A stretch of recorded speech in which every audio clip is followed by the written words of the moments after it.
to see this year's biggest dog. Yo, it's your boy Ryan, Northwest Sports Fanatics, back at you with a new video. Today is Sunday, January 12th, 2025, with your boy Ryan and the Northwest Sports Fanatics. Make sure you guys subscribe to the channel. Smash that like button either now or on your way out. Donate to your boy if you can. Cash App $, ORION-NWSF, or the YouTube Super Chat right here. We got the NFC Wild Card Playoffs, the Washington Commanders versus the Tampa Bay Buccaneers. Kickoff is going to be here in just a couple minutes, so let's cue up the music, take a look at the thumb, and let's get settled in for the last game here on Sunday night. Let's get it, baby.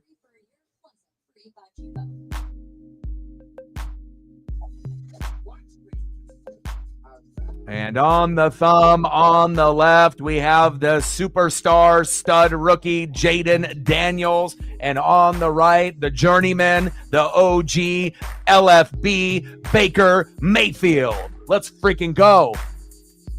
And I got a lot of love and respect, for the Commandos, formerly the Redskins. Jaden Daniels, a hell of a player. I don't really know how this game is going to go down. I know he can go with his legs as well as his arm. Hey, but on the flip side, let's not forget about what Tampa Bay has and what we're able to do with this guy right here, Baker Mayfield. We got a top 5 offense. A lot of the statistical categories are in the top 4. Obviously, the defense has been banged up and hasn't been as healthy as it was earlier in the year. But if we can get enough of our guys on defense to play here today, we're going to have a shot to win this game. Baker, LFB, lead us to victory.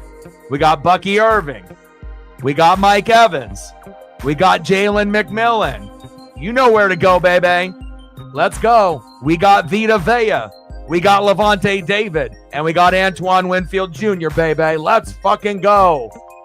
Commandos, Buccaneers. Let's fucking get it. I'm ready. Daniel in the building, what's good? Cole in the building, what's good? And if you haven't smashed the like button yet, please do. We're going to be shooting for 20 likes within the first hour, 30 to 50 overall, unless we get some volume. And then obviously we'll be shooting for 100 in the donos on every single stream. And YouTube has been a little weird, as of late. There was a stream a few streams back where we ended up getting like 1,200 likes, right? The bots were in full force. And then we ended up getting, 1,200 people in the room. Yesterday, we ended up having kind of a similar case where we ended up having, like over 1,000 people in the room, but we weren't getting the like buttons until this morning. And then this morning we ended up getting 235. So I don't know what happened to the other 1,000 that should have maybe been on there, bots or not. But what I do know is I got the vintage Mike Allstott McFarland ready to go. The gloves are in hand, and I am ready.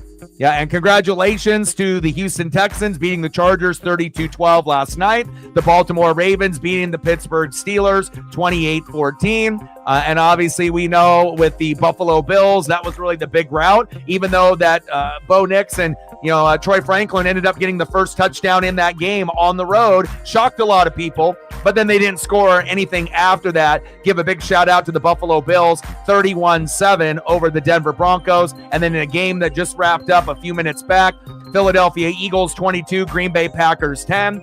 Too many turnovers, including the first play of the game. So when you end up having 3 bad turnovers and each team is having a little bit of a tough time throwing the football, again, the best teams end up winning games here late. You either are a pretender or you're a contender. We haven't had any upsets yet.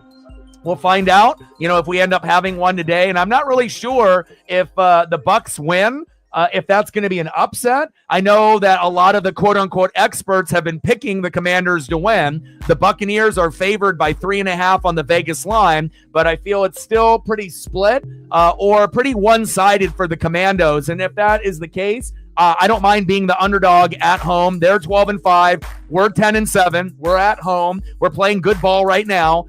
So I feel that, if people want to say that we're the underdog, fine. But again, This matchup could go either way, and tomorrow's matchup could go either way. So we might actually have the two best games out of this whole wild card weekend here tonight, and then tomorrow with Minnesota and the Rams. And if the Buccaneers win, we will more than likely play the winner of Minnesota and the Rams. So, if Eagles end up lining up against Detroit, so be it. I have to look at the bracket and we'll see how it all plays out, because I know they play, I think, the lower seed. So we'll figure out who ends up being the teams that advance and where we end up going. But I definitely feel excited about this opportunity.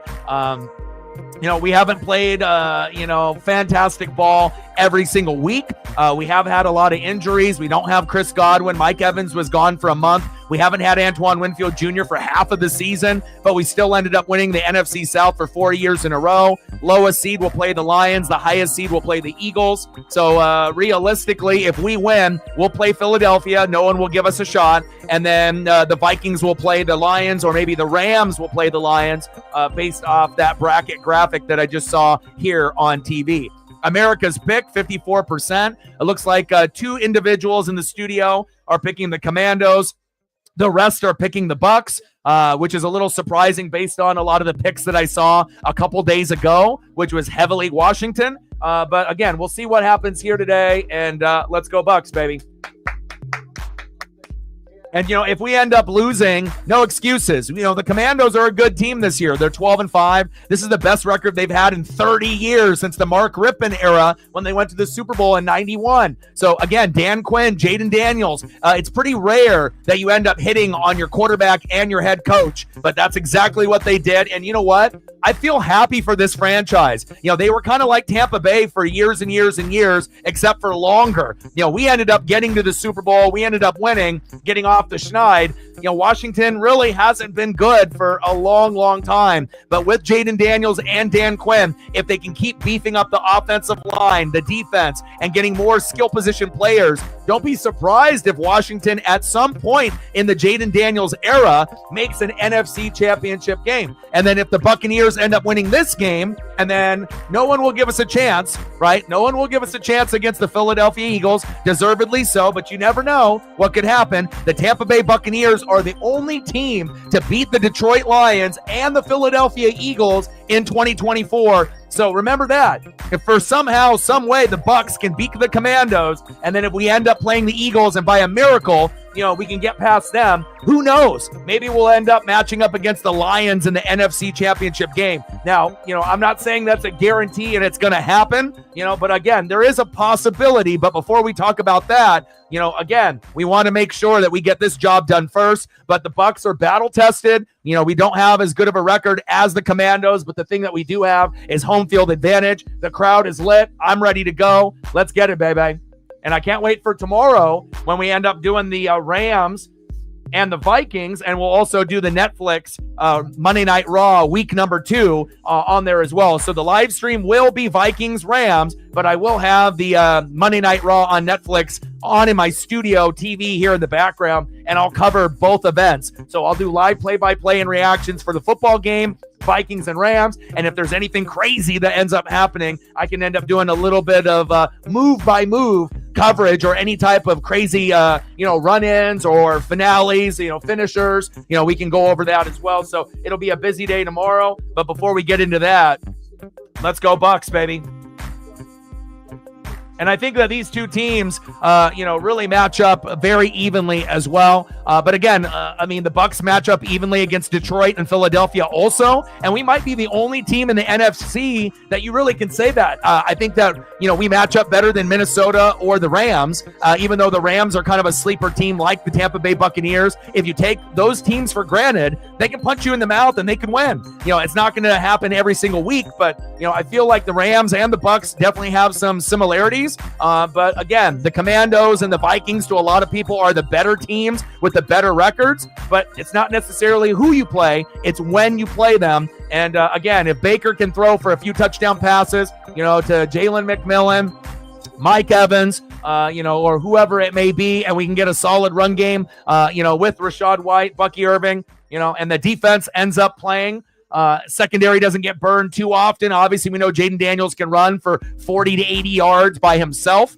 We know that he can throw for 2, 3, 4 touchdown passes in a game like Baker Mayfield. But really, it's going to come down to the line of scrimmage, the O-line and the D-line, and I feel the secondary. That's going to be the key position to watch out for. Washington secondary, Tampa secondary. We've had a lot of injuries, and hopefully our guys, if they do decide to suit up and get out there, hopefully they're as close to 100% as possible. Take a look at the injury report. So based on what I can see, they got Ryan Neal, Royce Newman, Jose Ramirez, Devin Culp, the Huskies tight end, inactive. So nothing really too big there. So that means Antoine Winfield Jr., Cade Otton, all those other individuals that were banged up are going to play. And then for Washington, KJ Osborne, Chris Rodriguez Jr., third string running back, Chris Paul, and we're not talking about the point guard, Dominique Hampton, and Derek Forrest for Washington. So really the biggest names there are KJ Osborne and Chris Rodriguez Jr. They can win without those two players. So no major serious injuries for either team. And again, this one should be a slugfest. Can't wait to see what we get here tonight. Let's go, baby. Like, sub, donate, comment, share. And again, I always say that because the sooner that we get to 20 likes, we're going to hit the algorithm. And, I've proven it.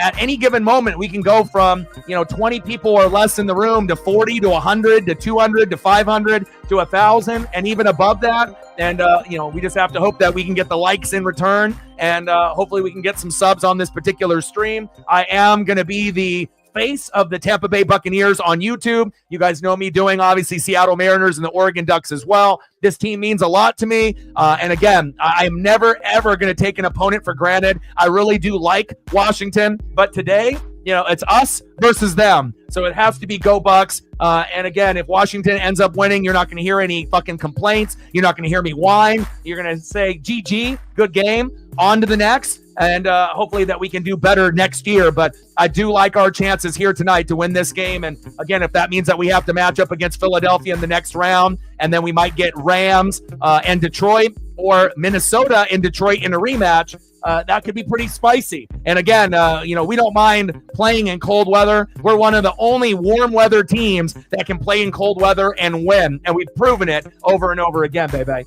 Marcos in the building. What's good?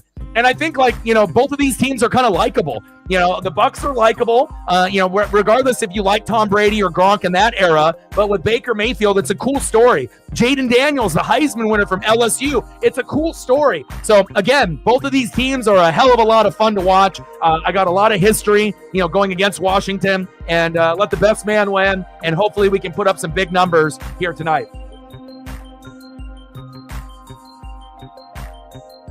And if you're looking for gloves like this, you can go on eBay. They're from 2012 NFL edition. And it's still got the sticky grip still on them, baby. Let's go. And they made these for every single team in that year. I might have to get Marcos Pineda a Seahawk pair at some point or another.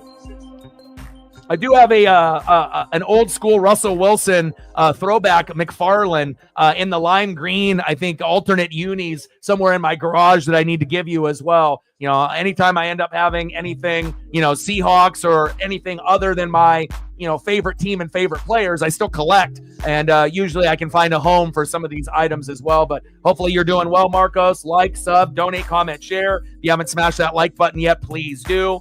And again, we'll be shooting for 20 likes within the first hour, 30 to 50 overall, 100 in the donos. And shout out to all the new subs that we've acquired in 2025, as well as the end of 2024. Let's get it, baby. Appreciate you guys. Let's get it.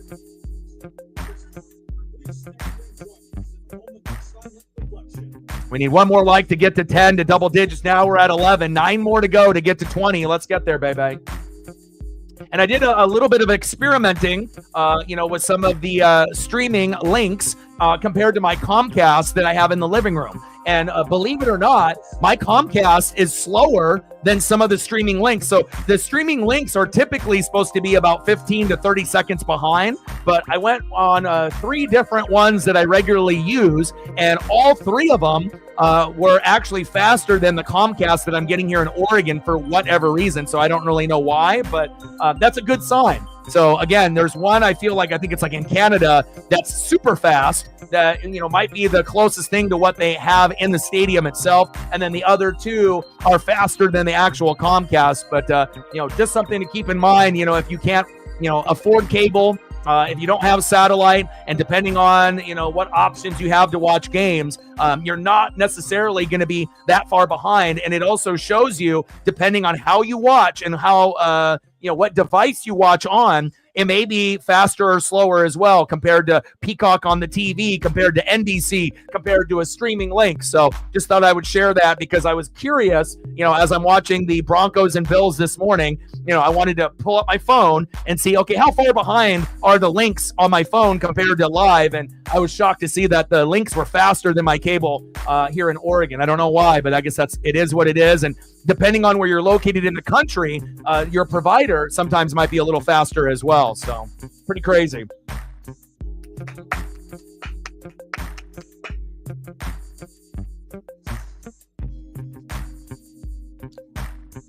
Marcos, my boy.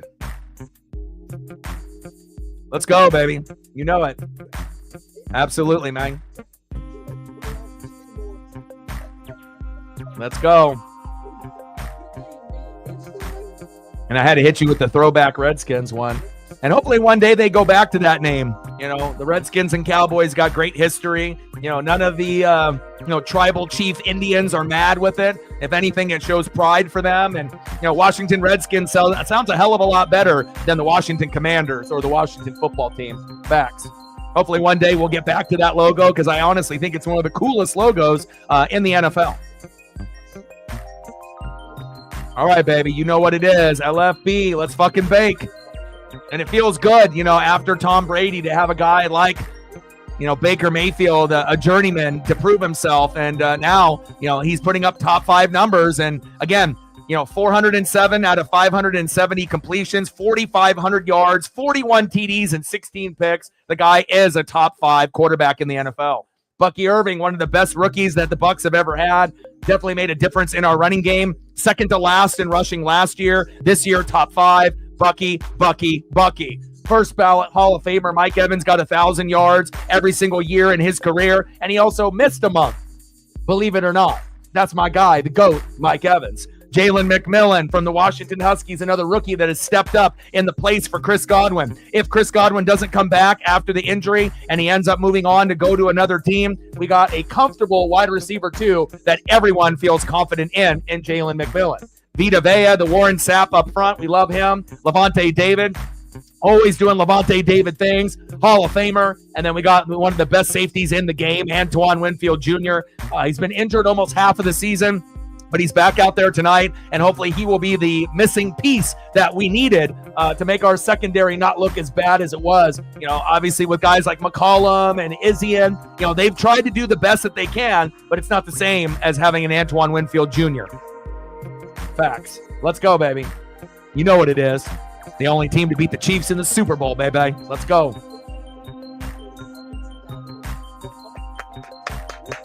Yeah, and I haven't even brought up Tristan Wirfs. I was going to wait until a little bit later. Graham Barton is a stud as well.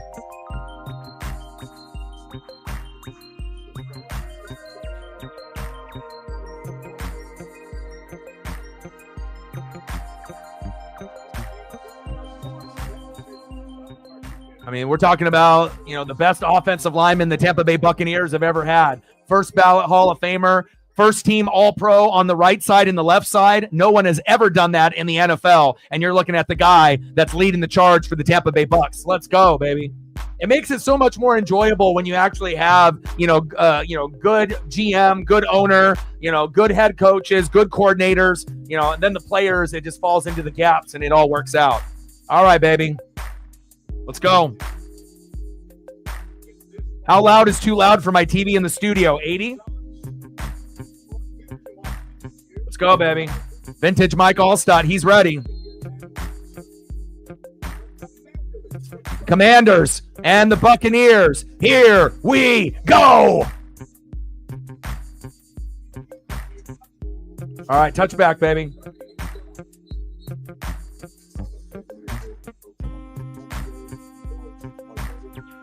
Let's go. And I'm hitting you with the vintage Derek Brooks. I've had this jersey for, like 25 years, still holding up in good shape. Sewn DB, Derek Brooks. Let's go, baby.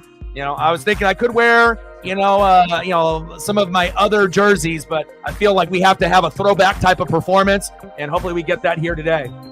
Let's go, Bucks.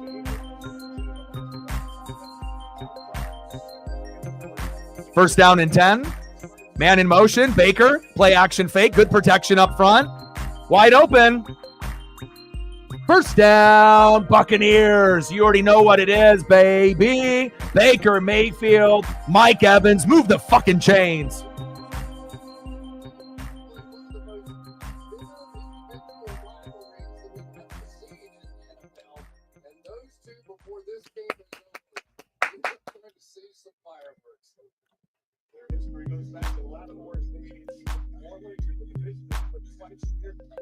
Baker under center, LFB. Hands off, Bucky Irving, and he gets stoned right at the line there by Bobby Wagner, Hall of Famer, most notably known, right, for the Seattle Seahawks, spent some time with the Rams, which was kind of weird, and then now on the Commandos as the veteran to give them that, extra presence, of someone that has that experience of a Hall of Famer, and even though he's aging and getting older, he can still get it done. What a great job there by Bobby Wagner. I see you, B-Wags. Finley in the building. What's good? Cole in the building. Marcos. Sarah, what's good? Let's keep track of the likes and the donos in the chat. Shotgun set. On second down and 10, Baker avoids a sack lunch, scrambling, gambling, and sliding in safe for a minimal gain. Gain of only 1 yard by Baker Mayfield. Luvu with the tackle. Third down and 9 on the Tampa 42.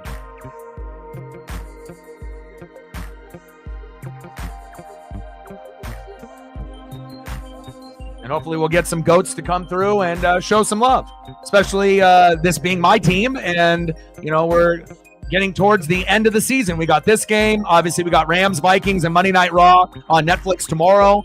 A double dip. Can't wait. Trips left. Shotgun set for Baker. Pressure on the edge. Steps up. Got a man. Full in motion. Guess who? Mike Evans. First down. Buccaneers. Move the chains. Let's go. You know what it is. Move the chains. Let's go, baby. Yes, sir.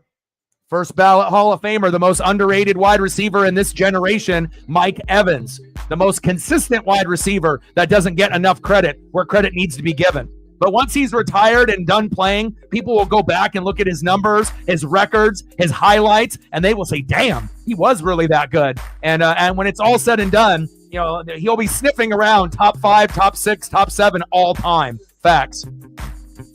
Hand off, Bucky. Breaks one tackle, but not two. Goes down with a minimal gain. Second down.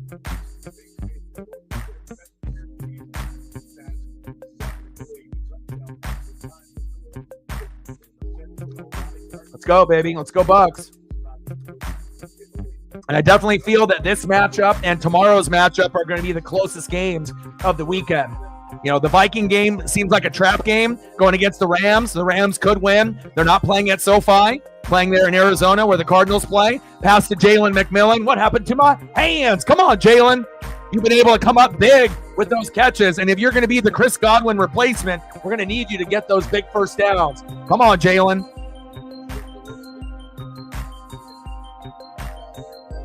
Come on, Jalen. And he'll step up. He's been great for us. I mean, he already can fit in as a quality number 3, but look at the stats. 8 tutties as a rookie. And obviously with Chris Godwin going down, that helped him get a few more looks, but solid player from the Huskies. Better than Rome on the Bears. Jalen McMillan in triple coverage, incomplete. Fourth down and 7 on the Washington 32. I don't know if I really like that particular play call. I like going back to Jalen to get the confidence, but I don't really like, throwing into double and triple coverage. That could have been really bad. But I have a feeling this one could come down to the wire, just like with the Vikings and Rams, hopefully, too. Good defense by the Commandos.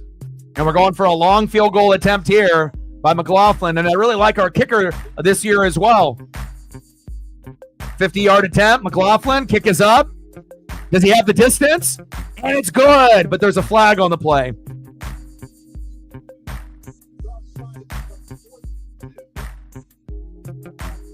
Let's see what we get here. Who's it on?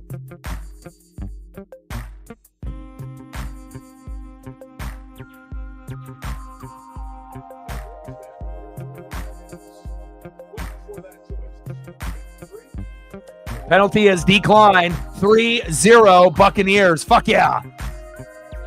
Too bad that wasn't, if it wasn't 4th and 7. If it was, 4th and 5, obviously we could have got a touchdown out of this drive. But again, he reminds me of kind of like Martin Gramatica back in the day and Matt Bryant. It's always nice when you have a kicker that you can rely on. And I know it's not the sexiest thing like offensive linemen and special teams. Kickers and punters get overlooked like offensive linemen. But let me tell you, when you end up losing games by 1, 2, or 3, you'll go back and look to see if you have a good kicker or not. And a lot of times if you don't have a kicker that you can trust, it's painful. And it's heartbreaking when you lose those games, just based off the kicker alone. But luckily for us, we got a good one.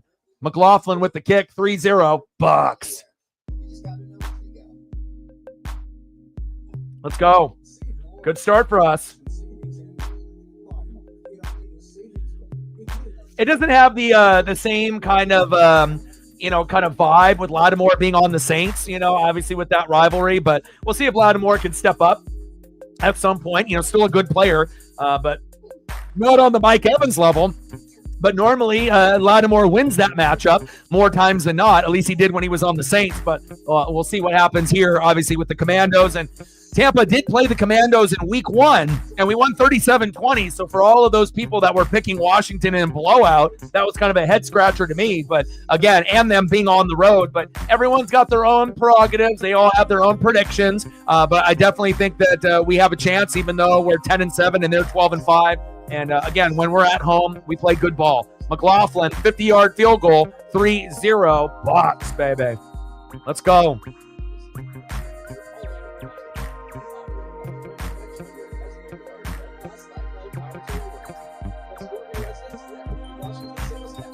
Experience nice through the entire process at Believe in nice. Where you live,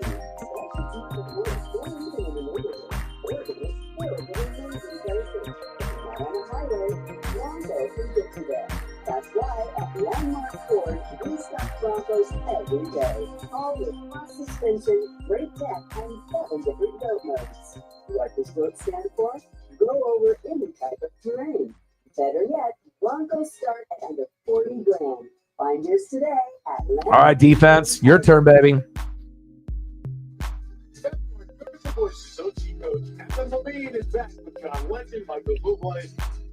Yeah, I got to bust out the old school names, my guy. You know it.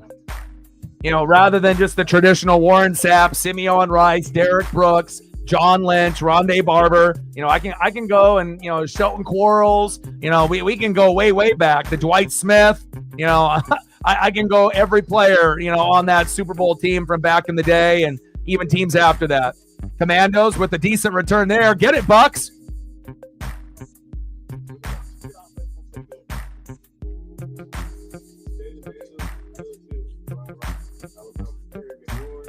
Yeah, I mean, if we get Lions-Bills, it'll be the highest scoring Super Bowl maybe ever. It could end up being in the 40s.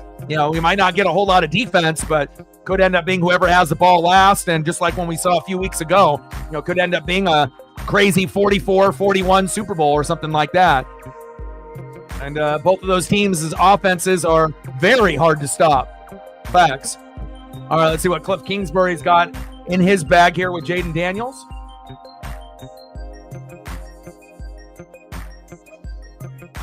Daniels, get his ass! Throws it away, just barely avoids a sack lunch. You got to get him, baby. 2nd down and 10.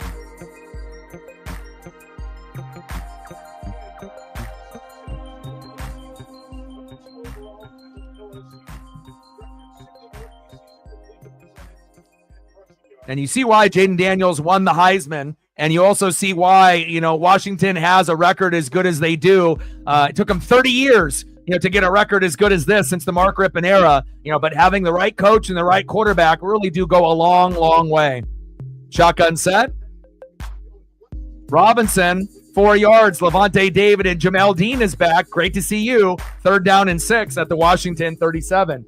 Megan in the building. Happy 53rd to Toto, baby. $10 holla. Thank you so much. I appreciate you. Stacks on stacks, racks on racks. A little Cactus Jack. Bang, bang. We're at 10:90 to go to hit the goal. Appreciate you very, very much. And I'll get you some Toto as well as some other photos for you once we get into the commercial break.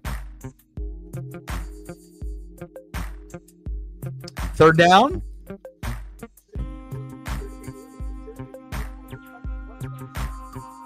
Shotgun set for Daniels. Bucks bring pressure off the edge. Going long, going deep. Scary Terry. 1-on-1, and he caught it. First down, Commandos. Move the chains. Scary Terry McLaurin, baby. Nice play by Scary Terry.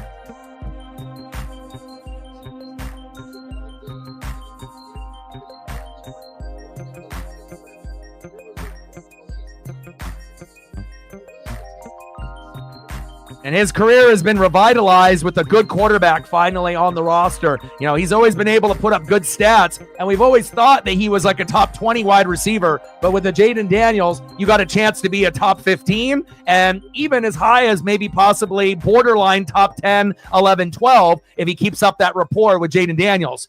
There we go. Get his ass. Nice tackle there on Jaden Daniels for no gain. Mike Edwards and company in business, baby. Let's go. Oh, you got your new iWatch. Nice. What model did you end up getting? Ooh, SE Titanium. Nice.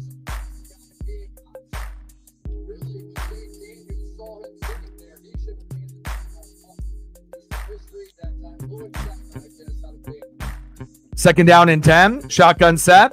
Daniels. Pressure coming. Yaya Diaby on his ass. Vita Vea. And just enough to scramble close to the first down marker. Scrambles for about 8 yards. 3rd down and 2 on the Tampa 20.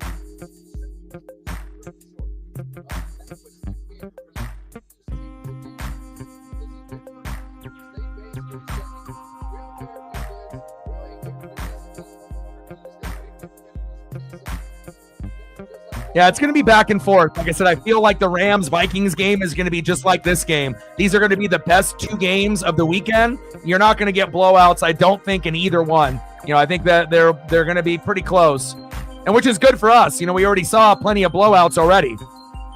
Shotgun set for Daniels. Get his ass. Get him, Levante. Yeah. It's 12 noon. You know what time it is. Time for a sack lunch. Yum, yum, yum, yum, yum. That's my guy, baby. First ballot Hall of Famer, baby. Yes, sir. It might have not panned out with Devin White, but Levante David, God bless your soul. I love you. You the man. And then sprinkle in a couple Toto here for Megan while we have a second, since I have it in a file already set up here. And then let me know what else you're thinking of photo-wise, and I got you. Hybrid in the building. What's good? Yeah, I think this game could go either way. I have a lot of respect for Washington. You know, I like seeing bottom feeders get good. Bucks bringing that blitz and complete. Let's go. You want to go for it on 4th down? Not today. Woo! Let's go, baby. Yeah, baby. That Mike Allstop McFarland coming in. Good luck. It's coming in handy, baby. Hell yeah. Great start, baby. STL in the building, what's good? Hybrid in the building, what's good?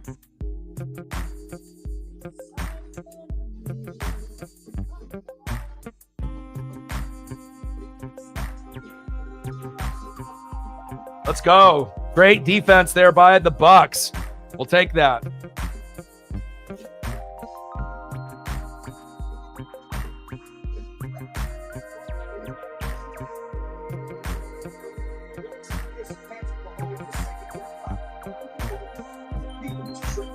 See if we get a couple photos up here for Megan. We're at 10:90 to go.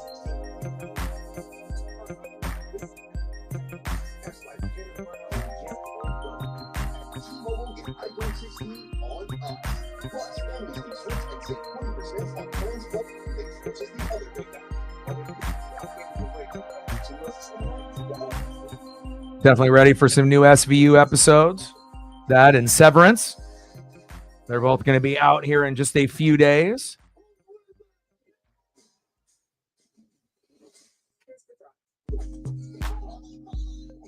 Let's see if I can sprinkle in at least one more here before we get back. Appreciate you. We're at 10, 90 to go. Like, sub, donate, comment, share. If you haven't smashed that like button yet, please do. Let's go, baby. Good start for the Buccaneers. LFB, let's fucking bake. Point us to the way to victory, baby. Let's go, Baker. Let's go, Bucky. Let's go, Mike. Let's go, Jalen. You know what it is, baby. Let's go, Vita. Let's go, Levante. Let's go, Antoine. Let's go, Tristan. Let's get it, baby. I'm ready. 3-0 Buccaneers.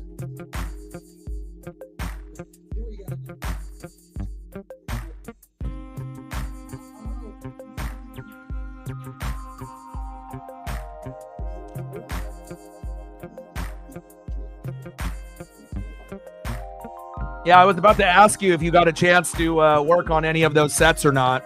You know, since you have a lot of different like projects and things that you got going on, so with work and in your personal life and whatnot. So, hi Paisley, lay down, honey. Good girl, lay down. Good girl. All right, Paisley is in the building, wanting to watch the Bucks with Daddy. All right, here we go. Good defensive stop there on fourth down. Hand off to Bucky Irving, who is the starter, you know, and is a guy that, you know, we had Rashad White, but we had, you know, one of the bottom 5 rushing, you know, squads. But then adding Bucky Irving, we went from bottom 5 to top 5. So it shows you, you know, if you can improve the offensive line with Graham Barton, bring in a Bucky Irving to add to Rashad White, and then it really does make everything flow so much nicer. Amber in the building. What's good? Like, sub, donate, comment, share. If you haven't smashed that like button yet, please do. Help us get into the algorithm. You never know when we might have 1,200 people, 1,200 likes. You know, hopefully we don't get bombarded by the bots, but it is what it is. Hand off again, Bucky Irving. And he's so elusive. He's like a Jahmyr Gibbs, but he doesn't have as much electricity as a Jahmyr Gibbs. But one thing that we both have in common is we both have really good offensive lines, the Bucks as well as the Detroit Lions. And again, there's only a few electric players. You know, this year, I feel like Gibbs is 1, J-Mo is 2, and then Bucky Irving is 3. You know, I feel though those are the 3 most electric players, you know, as of right now, like at any given moment, you know, anything could happen. And most of the time in a positive manner. Oh, I don't know about the score. I mean, I just hope that it ends up being a close game and a good game for this one and the Vikings and Rams. There we go, baby. Jalen McMillan from the Washington Huskies. Let's go, baby. Move the chains. First down, Buccaneers. And for whatever reason, you know, Nico Collins can do this, but then Jalen does it and they flag him. So, again, they say no gun gestures, but if your fingers are taped, that means first down. We're not shooting guns over here in Tampa. You know, we already got a pirate ship that shoots off the cannons and the smoke for that. Nice job, Jalen. I see you, baby.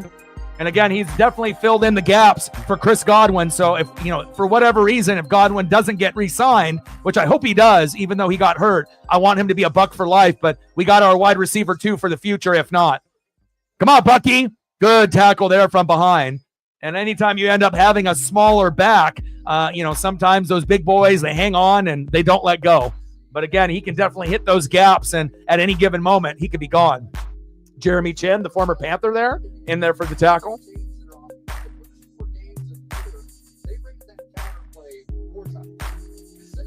Yeah, I don't know what kind of score we're going to get, but, you know, maybe 27-20, you know, Buccaneers, something like that. As long as it's within 7 or less and it's, you know, back and forth. I'm not sure if it's going to be whoever has the ball last wins, but it could be. Same thing with the Vikings and Rams, I hope, for tomorrow when we do that, and the Monday Night Raw on Netflix. Bucky Irving up the middle there for a minimal gain. 2 yards. 3rd down and 8 at the 50. Zay in the building. What's good?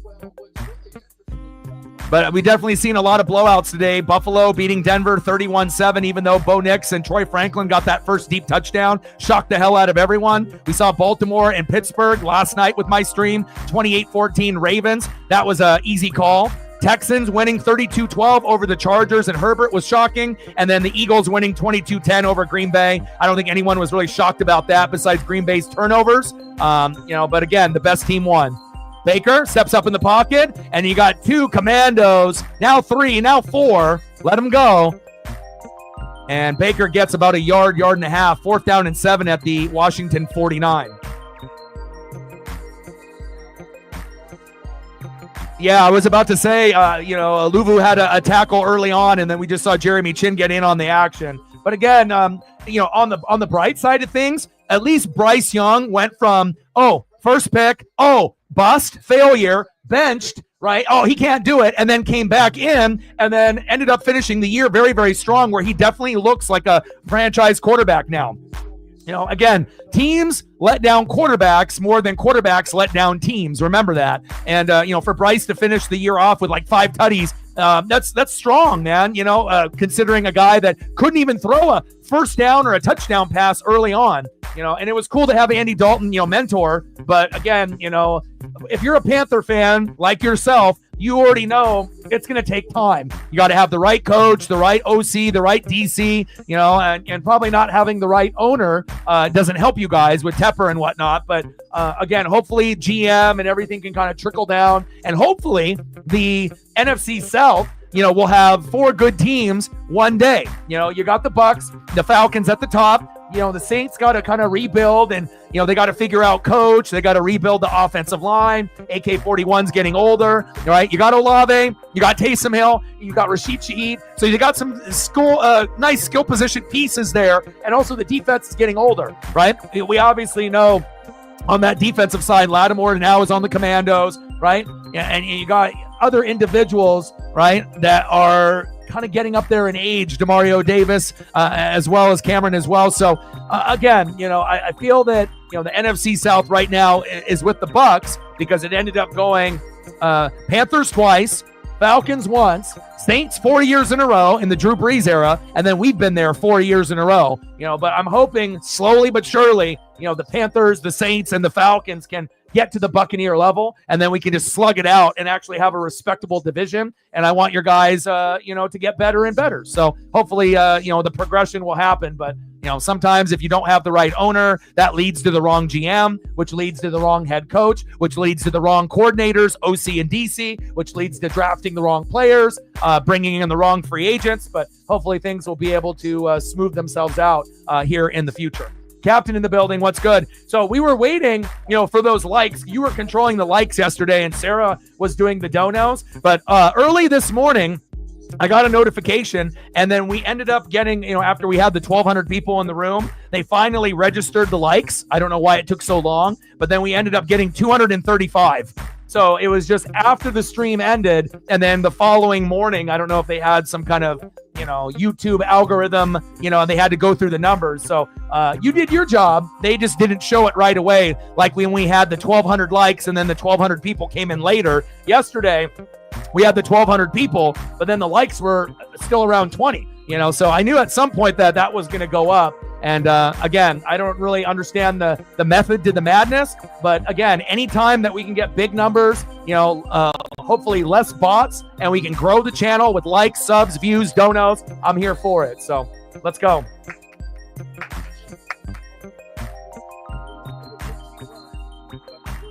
Yeah. We have a relationship kind of with the Commandos in years past as well, where we would be trading players pretty often. And it's kind of funny, like once you start trading with a team, like how often do you keep continuing to trade with that same team? And Tampa's got a few teams like that, where they'll continuously trade and work with another organization over and over and over. And I feel that that's pretty common, that you'll have 1 or 2 teams that you're kind of friends with, even though you're enemies and against each other, but you might be able to share the talent back and forth. So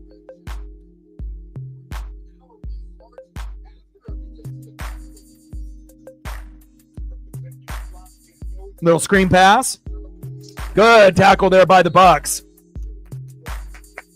Levante David in there for the tackle. Jaden Daniels short right to Brian Robinson. 2-yard gain, 3rd down and 6. Tampa's defense, you can definitely tell we got those bodies that are healthy now. And we'll throw the Redskin logo because I like that one better than the W for obviously the Commandos or the football team. That's actually one of the dopest logos. Bring it back. Washington Redskins sounds a hell of a lot better than Washington football team or Washington Commanders, baby. And this guy can run. He can throw. You always got to keep your eyes on him. Come on, Bucks. Eckler in at 3rd down and 6. Shotgun set. Trips left. Bucks bringing pressure up the middle. Jaden scrambling for his life. Yaya Diaby from behind and caught. 1st down, Washington. Move the chains. So bad it hurts Zach Ertz. 1st down, Washington.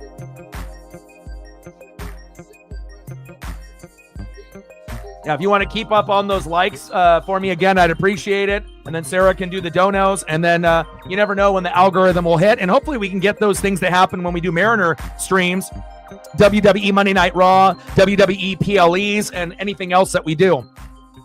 And I will be doing some NASCAR in this upcoming season. I miss it too much. Did it for a few years, took a year off. We're going to get back into it.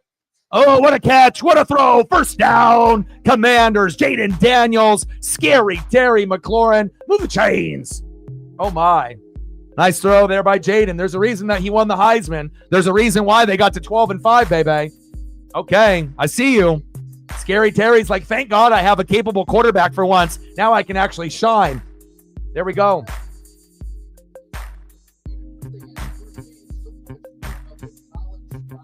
Yeah, Captain, those likes didn't register until the morning. And all of a sudden I checked my phone and went into the the stream and had 235 in there, which is a little weird because if you have 1,200 people, we had 1,200 likes before. It's like, how do you have 1,200 people and only 235? But, and then we were like, well, all of them are bots, but I don't think that's true. Some people just like to watch and not say anything. And we do have a good overseas global, grab on some of the fan base. Like I was actually looking at all the countries that watch other than the United States. You guys would be shocked, like on how many people watch us, doing football and baseball and wrestling. But a little weird that the bots didn't come out in full force. I'm not complaining. But again, we'll take whatever numbers we can get. Bots or not. Shotgun set. Jaden Daniels. Screen pass. Get him. Get him. 1st down, Washington. Austin Eckler looking like the Eckler there from the Chargers. 1st down, Washington. Yes, I ended up watching both games from beginning to end. Bo Nix and Troy Franklin on that deep pass right out of the gates. End of the 1st quarter, 3-0 Buccaneers. And I knew that they were going to lose. And I got a couple close friends, like my best friend Justin is a Denver fan. But I think that he knew, even though that he put on his John Elway, Mitchell, and Ness, that it probably was not going to, be a victory dance at the end of the game. But again, a good start for them. But it just shows you they're not there yet. But at least they made the playoffs. And Buffalo is, one of the best teams that's left, right? You got the Chiefs, the Bills, the Ravens, the Eagles, and the Lions. Those are the top 5, contenders. Everyone else is kind of a pretender, right? Regardless if we win or the Commandos win, the Rams, or the Vikings. I'm not sure if we can really put those other teams up there with the Eagles as well as the Lions. But again, the Eagles didn't really look that great. Jalen Hurts didn't really look that good. But when you fumble on the first play of the game and then you have 3 bad turnovers, you can't really run the ball. You can't really throw the ball. Jordan Love made a lot of mistakes, and we've seen him get hot in years past, and we've seen him win a playoff game as a 7 seed last year. But again, it shows you too many problems with special teams, too many problems with the offensive line, too many problems with the defense, and that's what happens. Contenders contend, pretenders pretend. And, that's just exactly how things ended up going. And, 22-10 final by the Eagles. Green Bay should have scored more, but again, playoff teams show up. Pretenders, they do not. So that's just how it goes. But kind of sad that we haven't really had any close games up to this point. I mean, the Eagles won by 12. Texans won by 20, right? Ravens beat the Steelers by 14. And then you had the big blowout, 31-7, 24-point win over Denver. But I definitely feel that this game and tomorrow's game are going to be the best 2. And I feel that Monday Night Raw is going to be lit as well. So I can't wait to be able to use, obviously, my skill set of multitasking to do Monday Night Raw on the TV. And then we'll have the game here on the computer as well. 3-0 Buccaneers.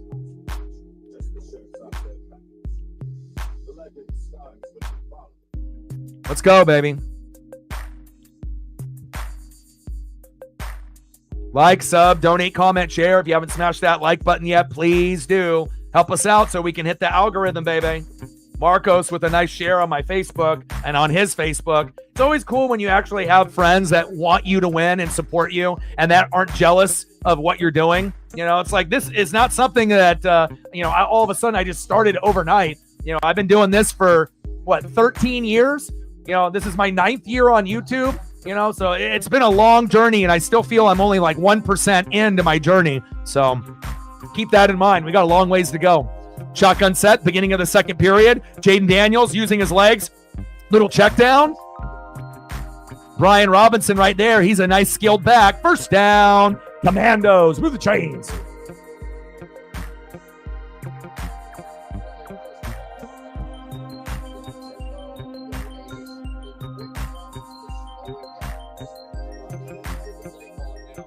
Oh, man, I don't know who you guys are going to get as a head coach, but you definitely need someone that has the aura and the vibe like a Sean Payton. And even though they lost with Bo Nix with Denver, I mean, he got him to the playoffs, just like Harbaugh got Herbert to the playoffs. So, you're going to need someone like that, like a Payton, a Harbaugh. I'm not really sure, what's going to be available. And obviously there's going to be a lot of offensive coordinators, that are going to be, looked at. Just like when we ended up having a Slowick looked at for the Texans. But now the Texans offense doesn't look very good, so maybe his stock isn't as high. I would probably say Ben Johnson, for the Lions, it's going to be up to him if the situation is good enough. Do you want to go to a team that is average or below average and try to build them up? Or do you want to stay on the Lions and be considered one of the best offensive coordinators in the game? And it might depend if they win the Super Bowl this year or not, or if they get there. But, just because someone is good as an OC for, Detroit doesn't mean that they're going to instantly come over to Nolans or somewhere else and then turn them into a playoff team. Again, they don't have the same type of pieces in Nolans that they do in Detroit. But, I'm very curious to see who you guys will end up hiring. I mean, at least it won't be as bad as Vrabel, obviously for New England. Sorry, Britt. I don't like that hire at all. And it sounds like Josh McDaniels might be the OC. Vrabel will be the DC and the head coach. But, oh, big hit on the sideline. Woo! Sit the fuck down. McCollum. Woo! Zion McCollum. Any relation to CJ McCollum? Oh, my. Blasted the fuck out of you. Yeah. And again, there's going to be a lot of guys. There's going to be a lot of guys that will be interviewed and whatnot. But again, a lot of times it's a kind of a carousel of loser coaches that get hired and fired, and I hope that you guys get someone good. I'm a Buck fan, but I don't want the Saints or the Panthers or the Falcons to suck forever. Like, I want them to be good. I want our division to be good. So.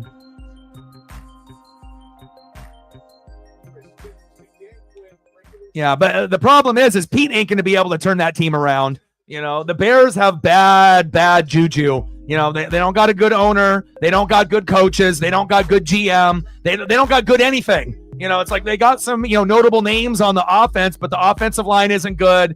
Defense, usually is good at one category, either run defense or pass defense, but not both. It's just one of those not really desirable locations. And if Pete ends up taking that job, he'll get fired within a year or two. I'm not saying that Pete's not good enough as a coach. I think Pete, obviously has proven himself as one of the best coaches of all time on college and the NFL, just like Jim Harbaugh. They're the only two that have been successful in both. But I don't think that Pete would be the right type of coach for the Chicago Bears. He could maybe make them win a few more games, possibly, but he would end up being the scapegoat instead of firing the GM, and you can't fire the owner. But I don't think that would be a good fit at all. Eckler up the middle for 2 yards. First down, Washington.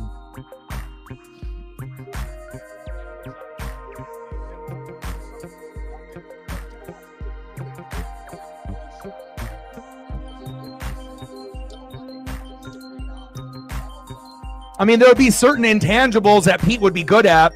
Player relations, not having people with so much ego, more team-oriented, family-oriented, and he would make Caleb a better quarterback, but, I don't think he would, he needs more than just him. He would have to try to manufacture a superstar staff, and, I don't know if they would be able to do that. Chicago is just not a good place to go. Jaden Daniels with the short game there.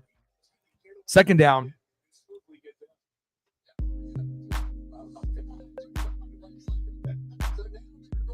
Yeah, but there's always going to be rumors, Brady's trying to get Belichick to cancel North Carolina and be the coach of the Raiders. Not a desirable place to go either.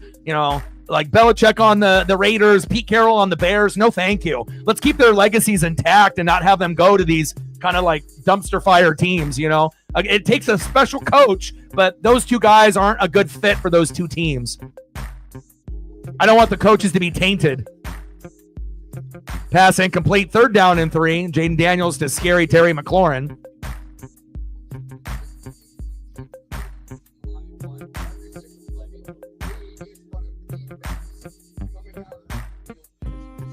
For me, like personally, if you were going to have the Chicago Bears, turned around, you would have to have like a Jim Harbaugh. Like you would have to have a guy like that, and if you don't have a guy like that, then, and he's like a very rare breed, right? But it's like you would have to have someone like that. And if it's not like that, then, maybe John, his brother, maybe could be a capable guy, but maybe like a Mike Tomlin, if they were going to fire him from Pittsburgh, but it would have to be a special type of coach, Jaden Daniels got a cut on his face there. Hopefully he's okay.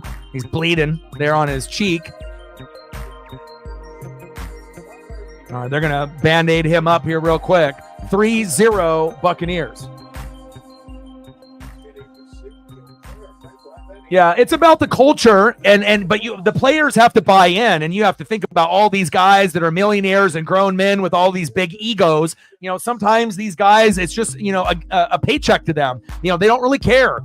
Some of them care and they want legacy and they want to win a Lombardi and they want to go to the Hall of Fame and they want to be the best at their position. But for some of these other guys, they're just collecting a paycheck. It's just like another job to them. Like it took a lot of hard work to get there, but not every NFL player is all in, and it shows. Certain teams are all in compared to others.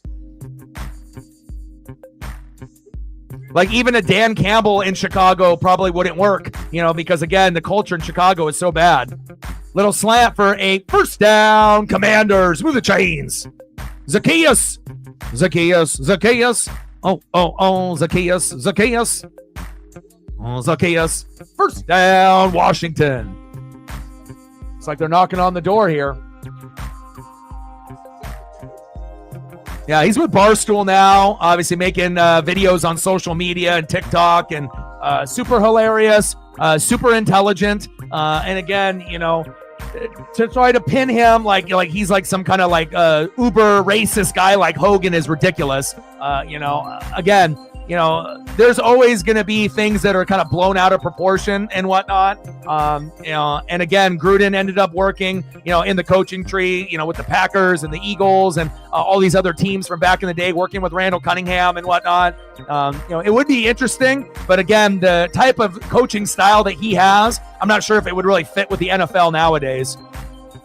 He's a super intelligent guy and super intense, but it would have to be the right team, the right situation. And a big part of his success was having Monty Kiffin, together, and to be able to build something, with the offense and the defense. Just bringing Gruden in by himself wouldn't be enough. Good defense there by the Bucs. Loss of 2 yards. Zion McCollum, who's been a good cornerback here for the Buccaneers this season. 3rd and goal.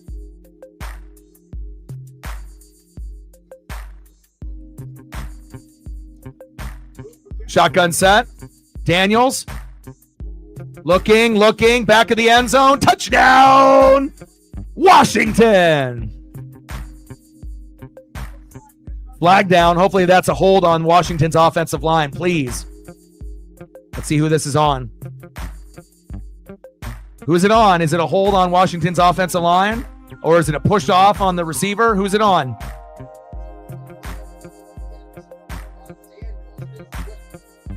What's the flag?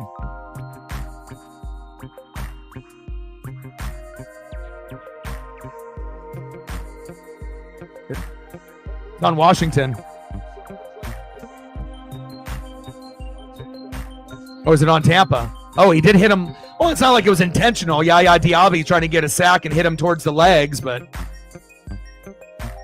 I mean, he's getting pushed in the back into the quarterback. What can he do?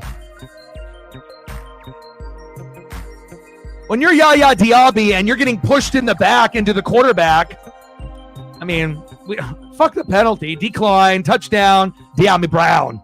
There you go. Nice job by Washington there. But, I mean, when you get pushed in the back and you land into the quarterback, what are you supposed to do? Stop in midair? Nice job there by Washington. Extra point is up and good. 7-3 Washington. And I feel this game is going to be very back and forth. All right, Baker, your turn, baby.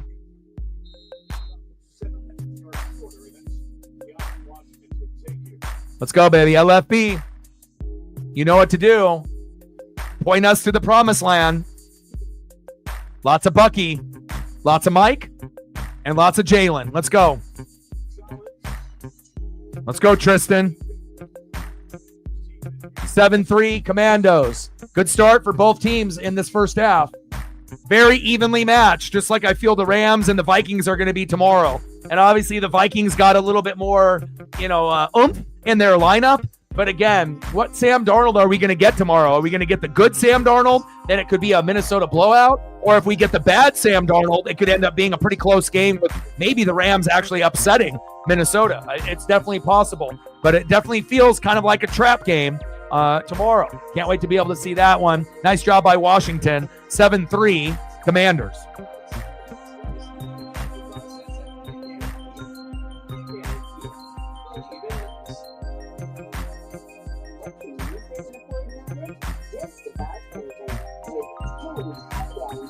Multi-position tailgate never gets the job done. But that's just one of the reasons they've become such a hot seller here at Landmark Ford. Both the available hybrid and EcoBoost engines are very fuel efficient, even with all-wheel drive. You'll appreciate the tech and you'll love the price from under $24,000. Test drive one today at Landmark. Landmark Ford and Tiger. Save now with stock reduction savings and more at Weimar in our latest savings book, including our store-wide TV blowout with savings up to $150. New Year's store-wide savings are happening now with Weimar's latest savings book.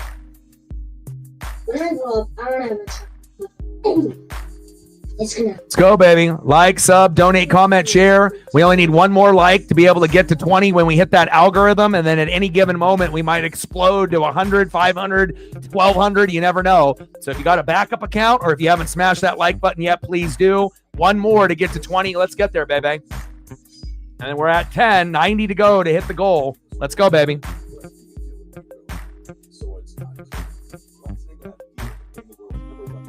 We got to give Mike Evans, no, Mike Allstott a little bit of luck. Let's go, baby. These old school McFarlands are undefeated.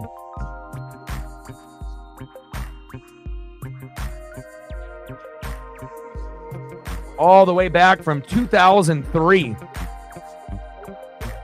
Right after the Super Bowl win against the Raiders. So if you're just tuning in the first quarter, Chase McLaughlin with a 50-yard field goal, making it 3-0 Bucks. And then a nice drive by the Commanders and Jaden Daniels, a Diami Brown 10-yard pass. Zane Gonzalez with the extra point is good. 7-3 Commandos. Let's go.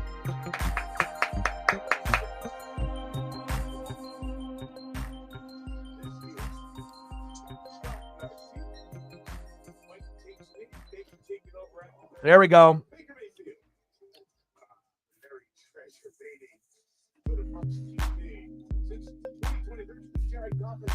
Oh, wow. Look at that. Is that good?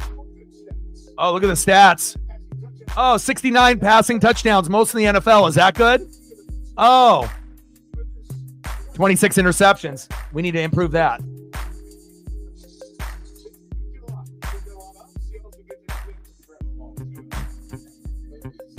Let's go, baby. That's over 2 years, though. Not in 1 year. That's just in 2 years. But then you also have to realize not having Chris Godwin, some of the interceptions aren't going to be his fault. Some of them are going to be like tipped interceptions and whatnot. So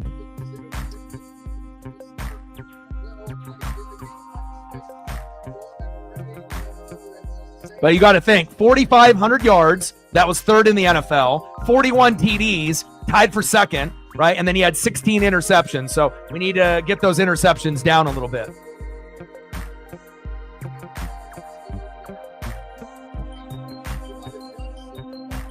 Baker. Woo! Oh, Mike Evans, incomplete. Flag down.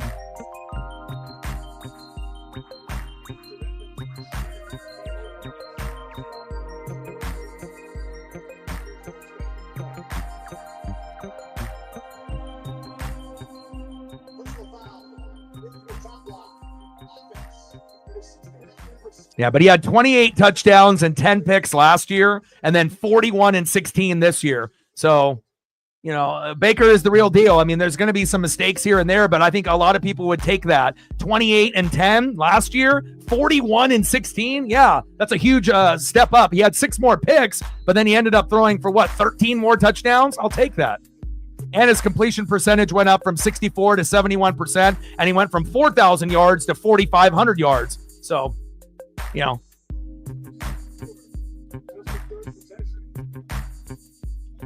Second down and 24. Shotgun set. Baker. Washington bringing some pressure. Little check down to Bucky Irving. And we got another flag on the play. Offensive holding by Tristan Wirfs is declined. Third down and 22. Come on, Tristan.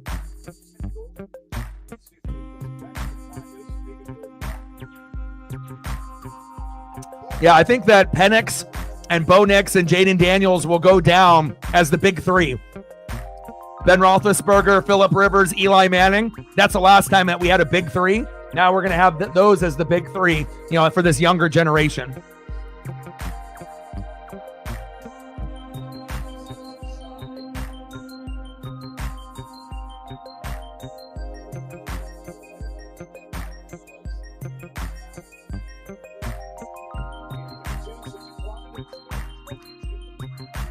Shotgun set. Baker.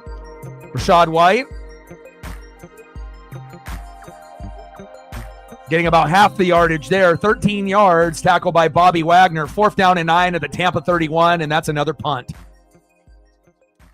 Again, you know, it's going to be a back and forth game. It's not like we're going to score on every possession, and neither is Washington. You know, both of the defenses have the ability to, you know, get a few stops here and there. You know, and I imagine it's going to open up in the second half. So.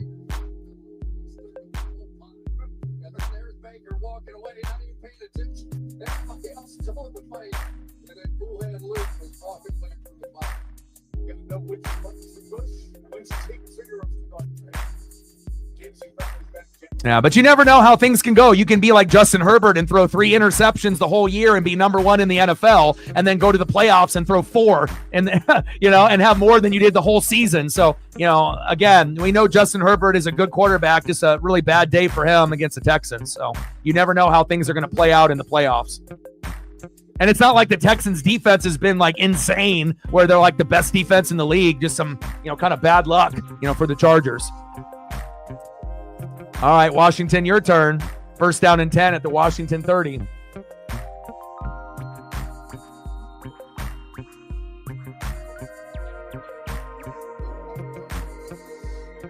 But it's cool that they actually have a coach and a quarterback that people can get behind, and they're fun to watch. You know, Washington isn't a team that you skip the channel anymore. They're like, oh, I want to see how they're doing.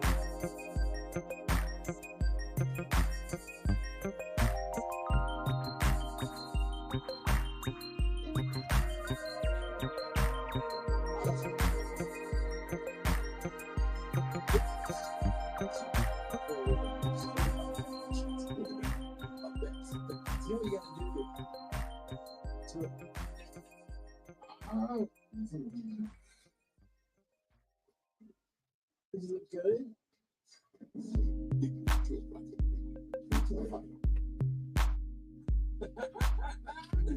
Are you happy or sad?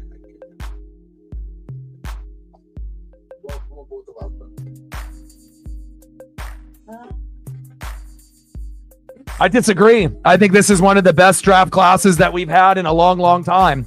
You know, you already seen Jaden Daniels be great. Bo Nix went to the playoffs, right? Michael Penix Jr. got a chance late in the season to do what he does. You Caleb and Drake May flashed at times, but also, made mistakes.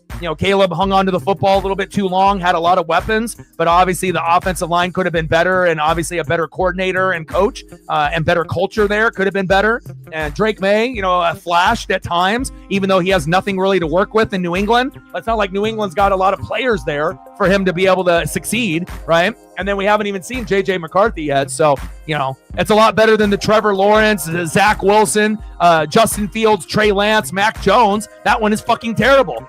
I mean, even Trevor Lawrence isn't even a top 10 quarterback. He's top 16.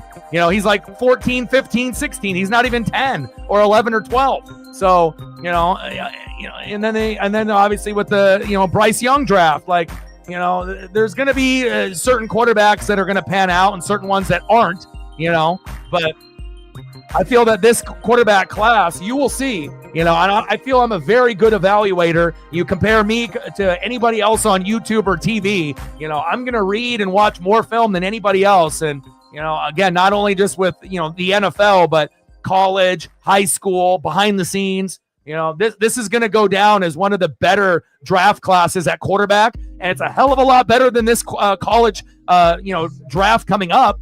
What do we have? You got Cam Ward, who could probably be pretty good, right? But Shedeur Sanders, it would have to be the right type of team for him to succeed. And then other than that, I mean, do we really feel like the quarterback class in this draft is going to really develop anybody? This upcoming class looks like one of the shittiest, unless Shedeur Sanders and Cam Ward pan out. But what are the chances of both of them panning out? If they both go to teams that don't have offensive line, don't have good culture, don't have weapons, we'll see. But I think that, again, if the Patriots had better weapons and, and Caleb obviously had better coaching around him, you could say, oh, wow, we got quite a few guys that, could end up being starters. They may not be like top 10 players, but they could be top 16 in the NFL, at one point or another. With Drake May and Caleb Williams, they have a harder path, as well as J.J. McCarthy, because Sam Darnold's there, but Michael Penix Jr. can lead the Falcons to the division title one day, right? And we already seen how good Bo Nix and Jaden Daniels are. They already are playing like top 12 quarterbacks already. Both made the playoffs in their rookie year. So to think that this quarterback class isn't good, I don't know what you're looking at. I mean, tell me the last time that you've seen two rookie quarterbacks make it to the playoffs. I'm waiting. Come on, Finley.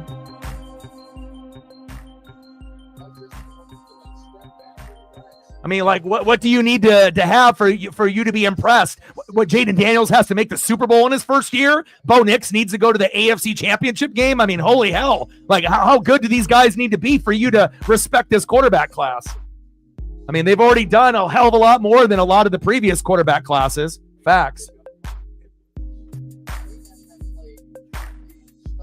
But it really just depends on if you're watching just the Panthers and that's it, or if you're watching the league as a whole. Come on, man. If you're going to step in the ring with Ali, you better know what you're talking about. And if you say something that's questionable, you will be called out. You're better than that, Finley. You know this quarterback class is good. If you had Jaden Daniels or Bo Nix on your team instead of Bryce Young, you would be ecstatic. First down, Washington. I know. And again, once they build that up, I mean, I don't know if you're going to get that with Vrabel and fucking Josh McDaniels. It's like when you got DeMario Douglas might be one of the best options, and Ramondre Stevenson, that's not really working with anything. And again, it's like, what do you expect? You could put Jaden Daniels or Bo Nix on the Patriots, and it's not like they would have made the playoffs. They would have probably won a few more games than, Drake May did. But Drake May's not the problem. He's just one of the pieces to try to get you better, But also trying to fill in the shoes of Belichick, Brady, and Gronk, going from one of the best teams for 20 years to a full-on rebuild for probably the next 10, and then still not being as good as they were back in the day. Brady, Gronks, and Belichick's just don't grow on trees.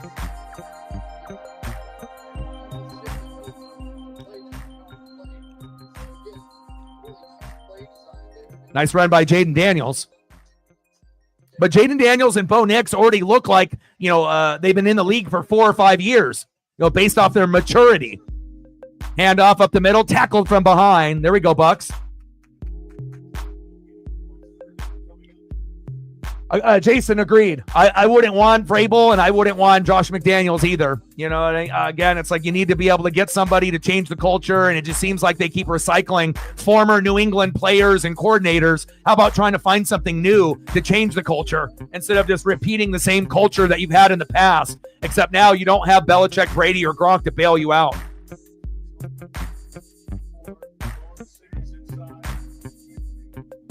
Third down and 4. Trips right. Shotgun set. Daniels. Get his ass. Yeah, he's down. It's 12 noon. You know what time it is? Time for a sack lunch. Yum, yum, yum, yum, yum, yum, yum, yum.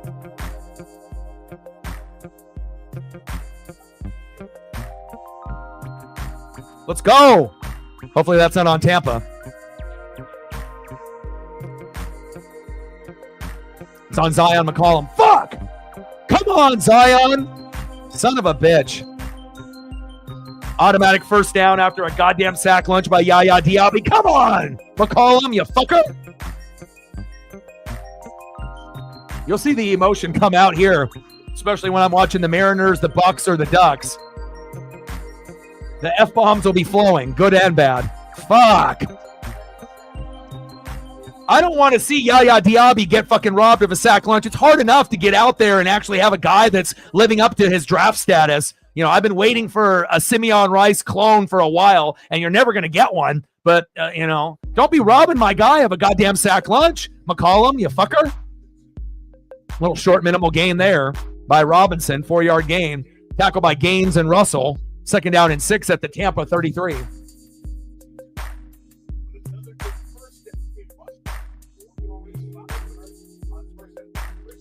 I mean, Jaden Daniels is Lamar, you know, in the NFC. You know, that's the bottom line, whether people want to admit it or not, but that's what it is. You know, and you got to think with Quinn and Daniels, this is the first time that they've had 11 or more wins in 30 years since 1991. I would say that's a good combo to have, and you're going to stick with that.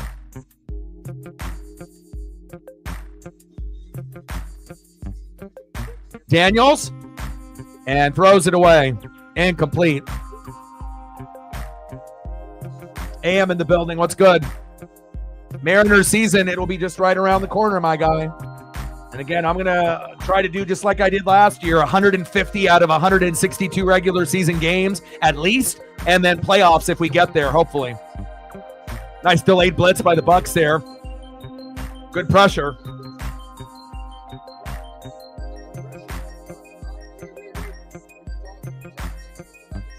Finley's Panthers all day, every day. I call it how I see it, man. You know, I'm not going to be a typical, you know, Buccaneer or NFC South fan where it's like all about my team, fuck everybody else. Going long, going deep. And complete. Good defense by McCollum, making up for that fucking idiotic penalty there. One-on-one with Scary Terry, and McCollum has that ability. You know, he's actually been really good for us. And, it was, you know, we had other guys, you know, over the years in that Tom Brady era, you know, where you ended up having guys like, you know, Carlton Davis and, you know, the third, and now he's on the Lions. And, you know, we had to kind of restructure our secondary. But with McCollum and Izzy and Antoine Winfield Jr., you know, we're finding a way. Good defense there, even though he did wrap his arm around the waist, which you could have called a PI on, let's be real. But, you know, good, obviously, you know, ball skills to locate the ball, poke it away. 7-3, Washington.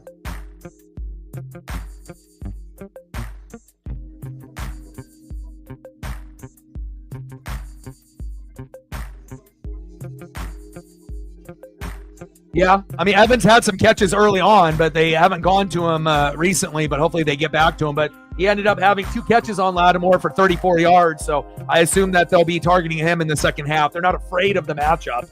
You know, Lattimore on Washington isn't the same Lattimore on the Saints. Like, the Lattimore on the Saints, another dog comes out. You know, it's like watching Grimm or True Blood when they shift into like a werewolf or like a vampire. You know, he like turns up his level of intensity into like another level, you know. But again, on the Commandos, he's still a decent player, but I don't think it's as threatening as it was with the Saints and the Bucks and the rivalry that we had. Now, can Lattimore still, you know, make it difficult for Mike? Yeah. You know, he's typically owned that matchup, but as of late, Mike has been able to get a little bit of payback, so. Yeah, but again, he's only had 2 targets. He's got, I think, 2 catches. So, right now he's winning the battle. But again, we just need to keep going to Mike.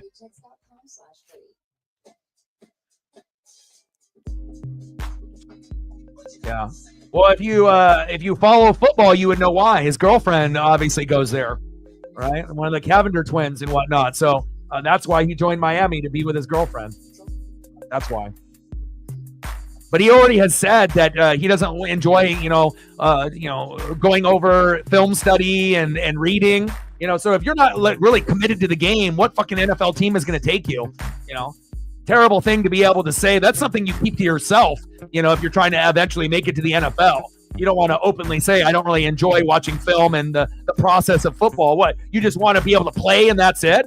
Well, no wonder you played so shitty and then got hurt and now left Georgia and then ended up having the backup come in, and then now Georgia and the SEC is a bunch of dog shit now. So Fields to NO. You need somebody better than that. Carr's not a fit. Fields is not a fit either. You guys deserve better. You guys need like a Bo Nix and a Sean Payton. Like if you guys had Sean Payton and then Bo Nix on the Saints, that would work. But that's the type of combo that you need. A Sean Payton and a Bo Nix that Denver has, even though you've already had Sean Payton. Kick is up by Zane Gonzalez right down the middle, and it's good. 10-3 Washington. Now we got our 2-minute drill to try to get a field goal or hopefully a touchdown to tie it up. Let's go. If you want Fields as a backup, that could work as, second string. But he's, again, not a good fit overall based on the scheme and the players that you currently have on the roster.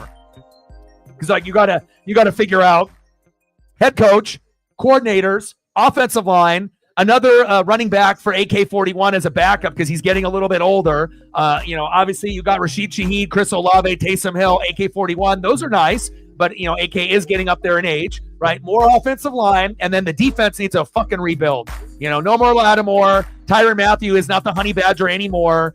Cameron up front, might not be the same type of player as he was, even though he still is out there, Cameron Jordan. I still love Demario Davis. It seems like he's the ageless wonder. Even though he gets older and older, he still ends up bringing that intensity. But the defense needs a whole fucking rebuild. Otherwise, if the Saints don't end up getting a rebuild, instead of finishing in first or second, they're going to start finishing in third. And if they don't finish, in third, and then the Panthers end up getting better, and then they make bad decisions, at some point the Panthers will finish in third, and the Saints are going to finish in fourth. Because right now the Bucs are at the top, Falcons are number 2 with the Saints right next to them, and then the Panthers are in last. But things might shift in a couple years. So hopefully the Saints can get it done correctly. Because it would suck to go from first to last or first to third. But that's kind of the harsh reality.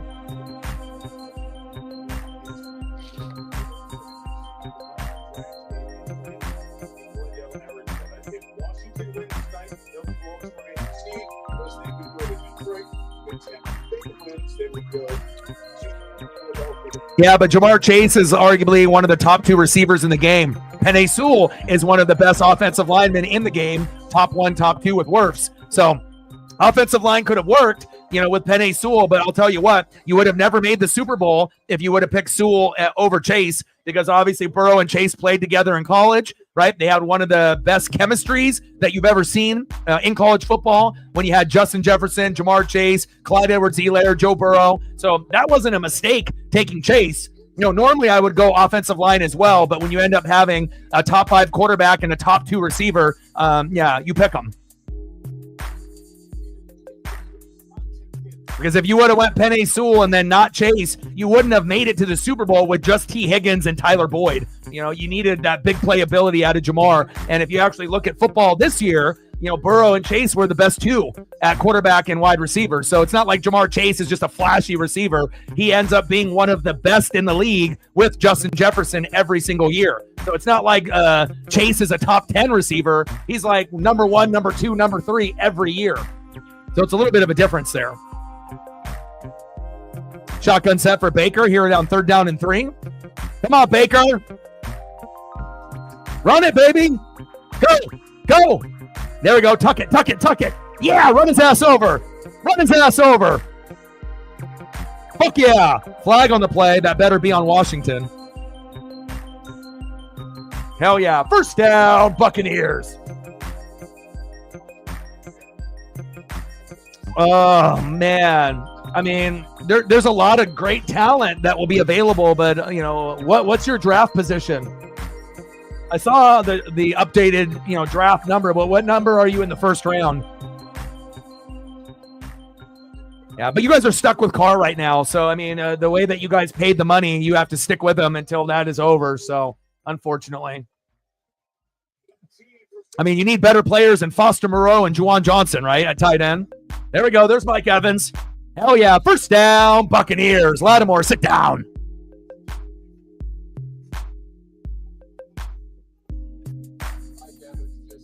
Well, it's Baker Mayfield. He's a fucking dog. You know, he's one of those guys that, you know, everyone wants to hang out with him. You know, and you got to think, you know, for quarterbacks to gain respect from the offensive line and the defense, you know, putting your head down and trying to run over someone. Of course, you don't want Baker to get hurt, but it shows you he's one of the guys. You know, he hangs out with the offensive line and they go have breakfast together. You know, it's not very common that you see a quarterback that has that kind of relationship with his offensive line and players on the defense. You know, he's the perfect guy to, you know, take over after Tom Brady, which is a job that most people would fail. And I'm just really happy that we got Baker because, in all honesty, Tom was the best quarterback we've ever had, and Baker will probably be our second best quarterback we've ever had in our team history.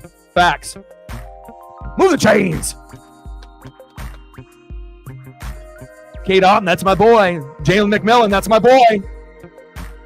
Mike Evans again. Lattimore, where you at? First down. Bucks. We're going to get a score, baby. Let's go.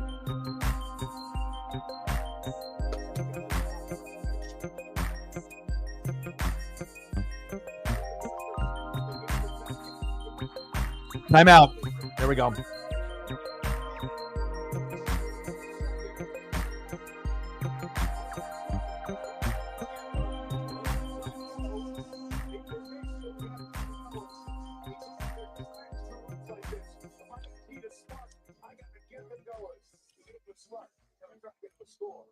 Yeah, but on the bright side for the Bengals, at least you got Trey Hendrickson, and you know he leads the league in sacks almost every fucking year after year after year after year. So you know at least you end up having a guy that can single-handedly take over the game. But you know lots of other positions need a hell of a lot of work. Offensive line and defense, that's where you need to be looking. And honestly, if the Bengals would have made the playoffs, they could have, you know, matched up perfectly with the Ravens, the Bills, and the Chiefs. And I guarantee those three fan bases are very happy that the Bengals didn't make it, because anytime you get a team that's on a 4 or 5 game win streak and they're playing their best ball now, even if they don't have a defense, who's to say that T-Rex couldn't take over a game and then they end up beating the Bills, the Ravens, or the Chiefs by like 3 in a shootout? It could have happened. So, you know, just need a few more pieces. But like I told you at the very beginning of the year, you know, when you guys ended up losing Jesse Bates III to the Falcons and a few other defensive players and Tyler Boyd, the team wasn't the same, as well as Joe Mixon. It wasn't the same. You ended up having that combo with Chase Brown and Zach Moss, and you know both of them combined tried to put up numbers like Mixon, and then Moss got hurt, and then Chase Brown actually was looking like a Joe Mixon at the end of the season, but need a little bit more. But again, it was nice to be able to see Burrow and Chase kind of get back to being, those guys that we watched at LSU.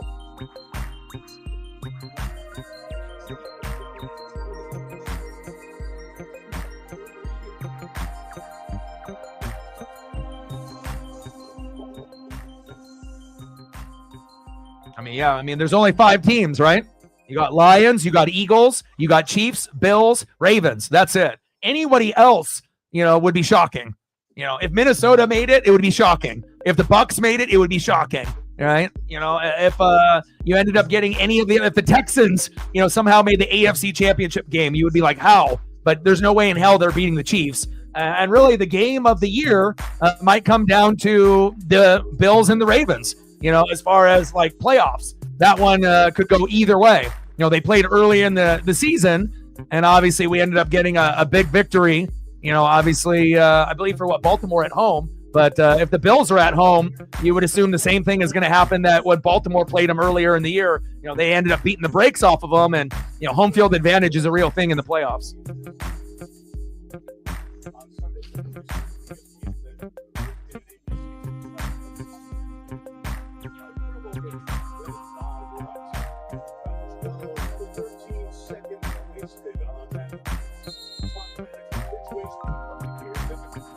All right, come on, Tampa.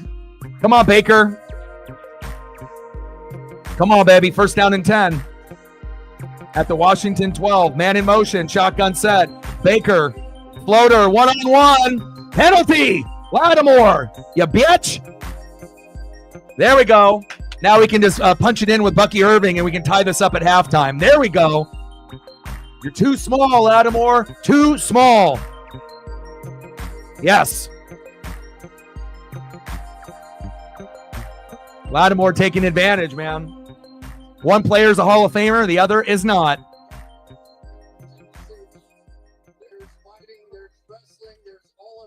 I mean, Lattimore, if he was smart, he would have not tried to wrap him up here at the end, and they might have let it go. But I think if he knew that if he didn't wrap him up with a little hug, Evans could have jumped up and caught that. Facts.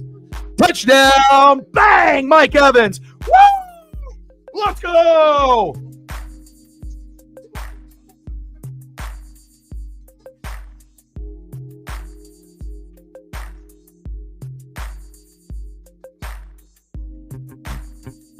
Let's go. That's my boy. That's my boy. Extra point is up and good. 10-10. Bucks and Commandos tied up, baby. Fuck yeah. Amber said, cooked him like filet mignon. That's my boy. Fuck yeah, baby. I mean, you might have been able to win that matchup 80% of the time when he was on the Saints, you know, and it was like a couple times here and there, Mike would have his day, you know, but again, you know, ever since he got traded, you know, Mike has elevated his game, and Lattimore, not so much. Fuck yeah, baby. Let's go.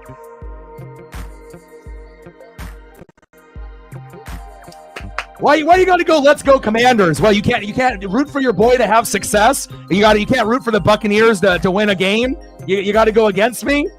What do you have against the Buccaneers and myself? You can't have me win. Come on, Megan. I root for Seattle for you guys all the time. You guys can't root for me? Boo! Go Buccaneers. You got no what's the association with Washington over me? You don't want me to be happy? You want me to be miserable? You want me to be depressed? You want me to be sad? Is that it? Come on, Megan. Let's go Bucks. That's what matters, baby. 10-10 Washington and Tampa. Megan saying, let's go Commanders like I'm the 49ers or something. Come on.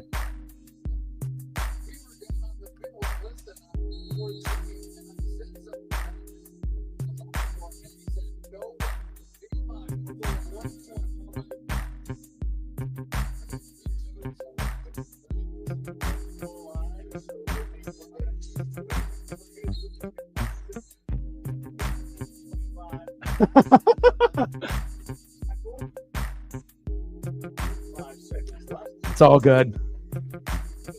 Not everyone is going to root for me to win.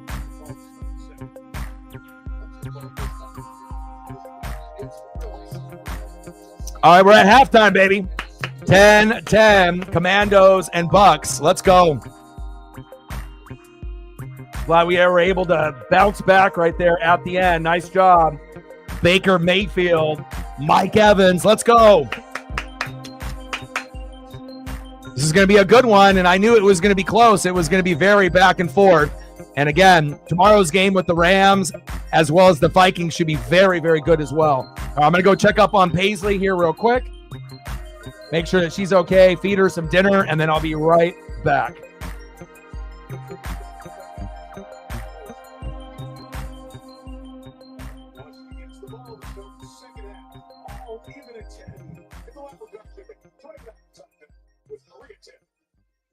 Thanks, Mike. Already looking forward to next week in Orchard Park. Josh Allen and the Bills play Easy Work with Denver. With Lamar Jackson and the Ravens. We're going to break it down. And we're going to talk second half of Washington, Tampa. We're going to got a close game in the wild card weekend. Want more stats? Just ask Siri. Who leads the league in receiving touchdowns? For my instance, don't want to be admired. Being want to chase. The world is made for adventure. Wildcard Weekend, powered by Verizon, concludes tomorrow at 8 p.m. Eastern on ESPN and ABC. Stream games live on your mobile device with NFL Plus.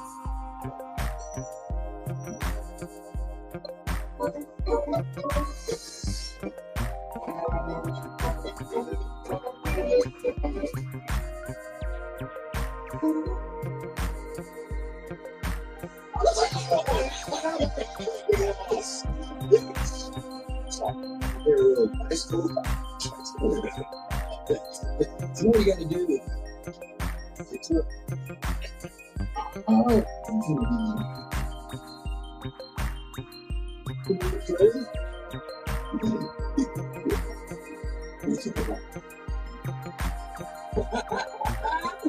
You have your check. I get that. Welcome aboard the Welcome. Exciting and new. Oh, I've been expecting you. Soon I'll be waiting another run.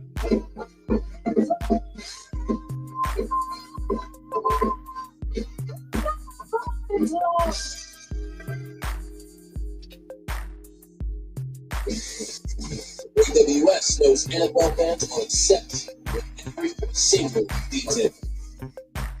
That's why we power Next Gen Stats to give fans more.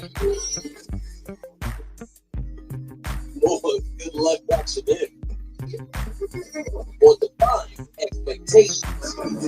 More Hogan from more stats and NFL package life. For me. You ever dreamt of getting 2 of your favorite Wendy's items for $7? Like a spicy chicken sandwich, Dave's single, or 10-piece nugs? Well, today's the day your oddly specific dream comes true. Really good dream. 2 faves for just $7. Gotta be Wendy's. I love Montana. Mountains for family. This broadcast is copyrighted by Nick Production. Use of all items. Any of the use of this broadcast and pictures, descriptions, or content contained without the consent of the professionals.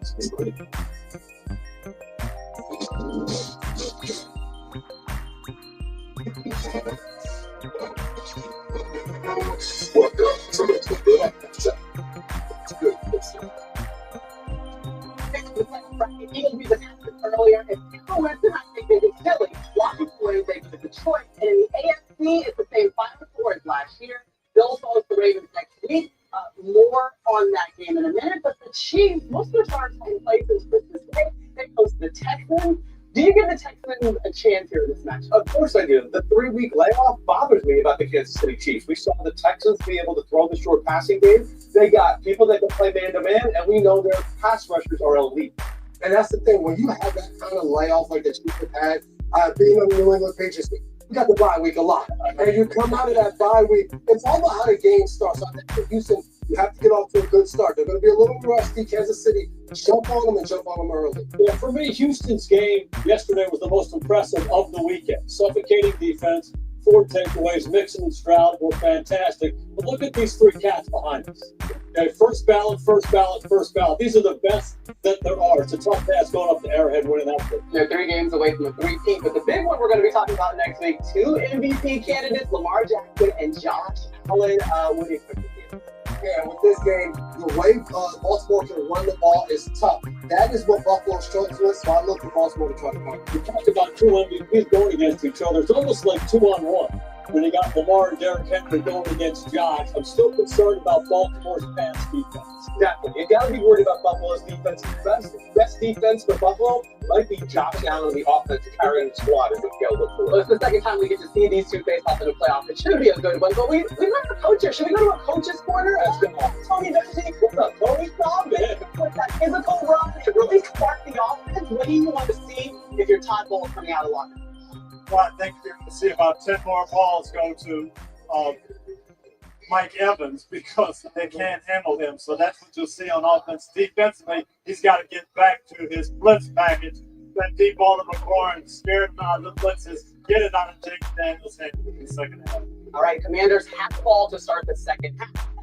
second half will start from Tampa right ahead. We're going to have the divisional round schedule at the end of the game. But first, sign up now at toyota.com/spell for a chance to win a 325 win season if there are points scored in the game's final 2 minutes. Tyree in the building. What's good, brother? All right, let's go over some of the stats and go over kind of a quick recap in the first half. First quarter, Chase McLaughlin with a 50-yard field goal, 3-0 Buccaneers. Then the second quarter was owned by Washington. Jaden Daniels to Diami Brown, 10-yard touchdown pass. Extra point by Zane Gonzalez was good, 7-3 Washington. Then you had a Zane Gonzalez 52-yard field goal matching up with Chase in that first quarter, 10-3 Commandos. And then right there at the end of the half, Mike Evans 1-yard pass from Baker Mayfield to knot it up 10-10. Let's go. Matt in the building, what's good? Tyree in the building, what's good?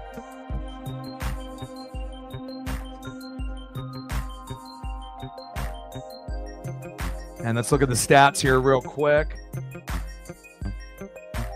All right, Baker Mayfield, 9 for 12, 108 yards, 1 TD and no picks, 4 carries and 21 yards. But we haven't been able to get Bucky Irving going, and that obviously is a little bit of a problem. Only 6 carries for 18 yards, 11 carries total for only 40. We definitely need to ramp that up. But at least Mike Evans is balling. 5 receptions, 66 yards, and a tutty. And then everyone else on the Bucs only has 1 reception. McMillan, Rashad White, Cade Otton, and Bucky Irving. And then for the flip side, for the Redskins, a.k.a. the Commanders, Jaden Daniels, 11 for 16, 108 yards, 1 TD, and no picks. Jaden Daniels, 9 carries for 30 yards. Brian Robinson also struggling a little bit, 5 carries, 17 yards. Bucky Irving, 6 carries, 18 yards. So both of them right now are not really able to get going as of yet. Eckler, 3 carries for 14 yards. So a total of 18 carries for 62 yards for Washington, 11 carries for 40 yards for Tampa. And then for the receivers, Scary Terry, obviously being the lead guy there, 4 receptions for 62 yards. Brian Robinson, 3 receptions for 17. And then the Diami Brown, 1 receptions for 10 yards and the tutty.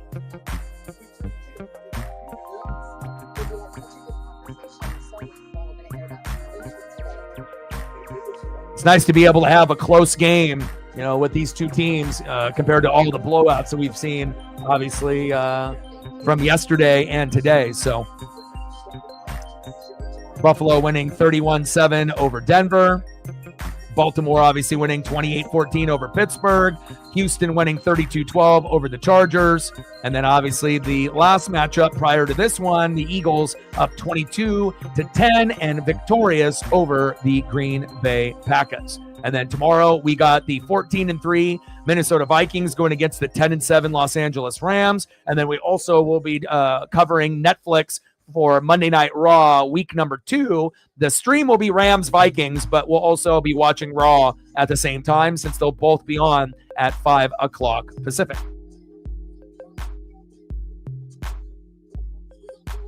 Let's go, baby. And this is so dead even. It could go either way.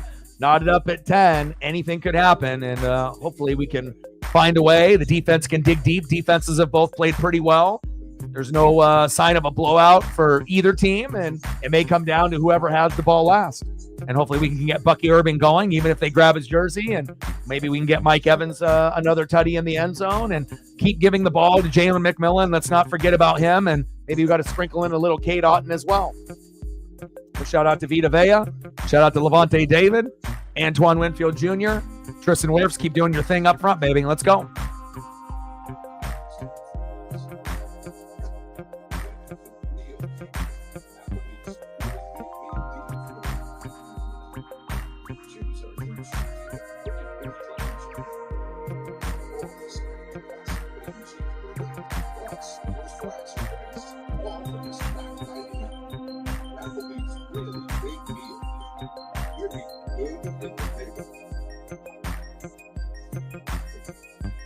Now JT in the building. What's good?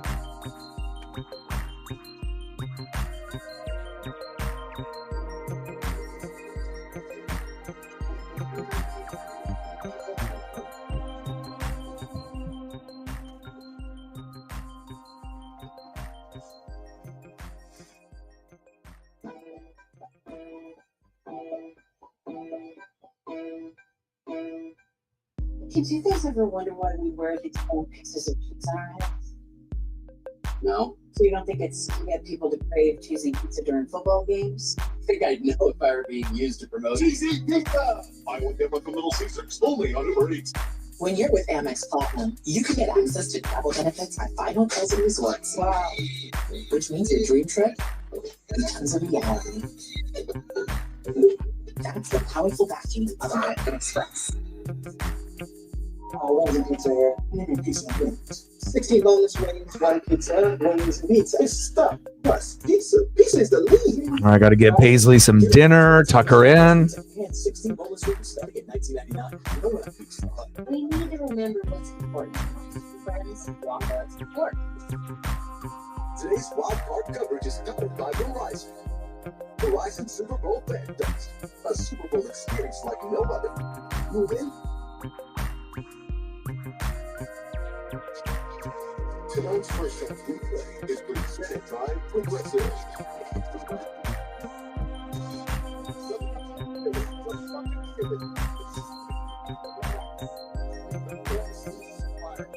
Playoffs are always just a little different.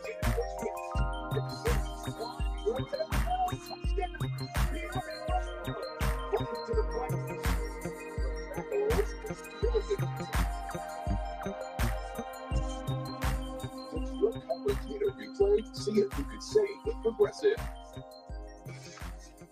It's what? It's ball to start the third. I'll leave it at 10. All right, baby. Let's go. Washington getting the ball here in the second half. Jaden Daniels, an incredible player, really fun to watch. And whatever happens, happens. You know, this game could go either way, just like we kind of feel with the Rams and the Vikings. Kind of feels like a trap game for the Vikings tomorrow. Again, they have the better record, but you never know whenever you play the Rams. They're a very sneaky, good team, just like this Commander team as well. All right, baby. Let's go.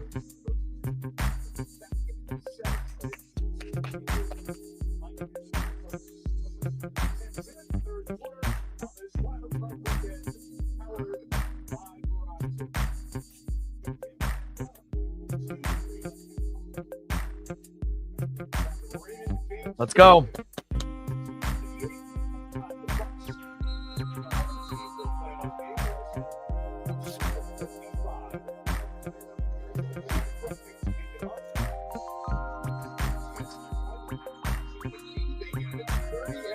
All right, baby. Let's go. Start of the third quarter. Come on, defense. You know what to do, baby. Let's go. Yes, sir.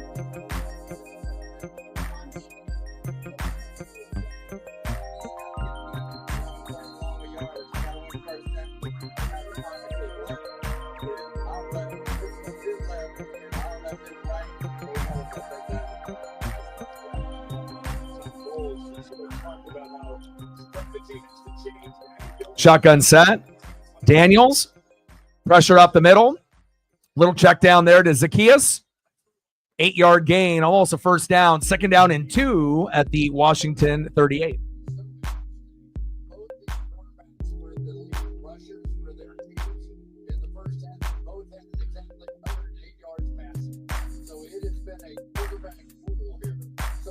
Come on, Tampa.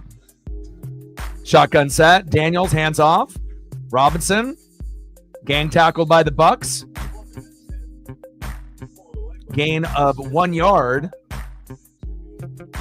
Third down and 1. Cliff Kingsbury inserting Marcus Mariota. 2-yard gain. First down, Washington.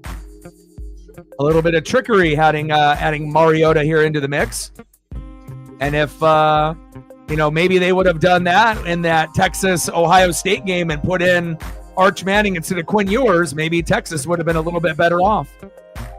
There we go, Mariota. Nice to see him in the game, the former Duck. First down, Washington. Move the chains. Chief will chief in the building. What's good? Stand with Ukraine in the building. What's good?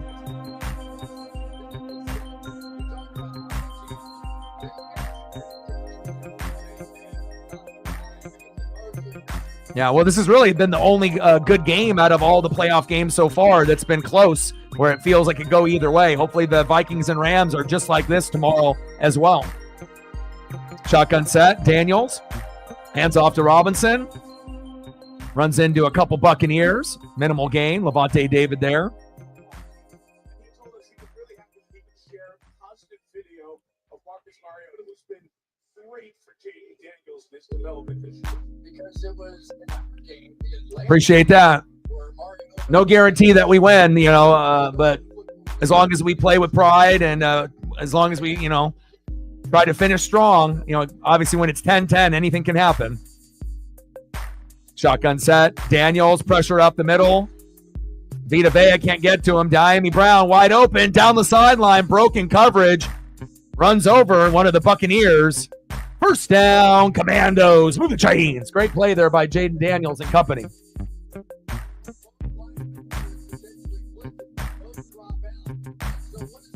Yeah, I don't know. I think both of these teams, it might not be everyone's favorite team or, first choice, but both of these teams are fun to watch.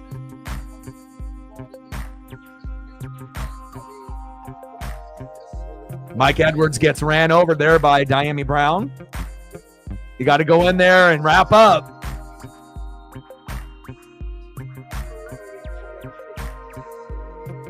Daniels again to Brown with the screen pass. Bucks out of position. Wow. Unexcusable there. Great play by Washington. Cliff Kingsbury exploiting that one side. And good blocking downfield by the Washington O-line. They are knocking on the door, and it looks like they're going to score.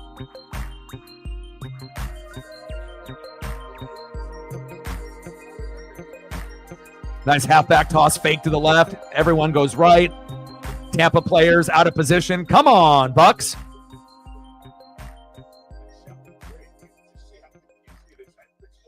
No huddle, shotgun set.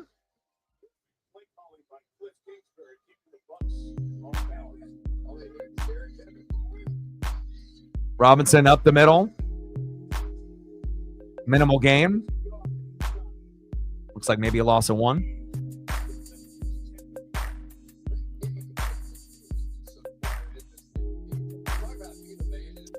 Daniels incomplete. Short right. 3rd and goal on the Tampa 4.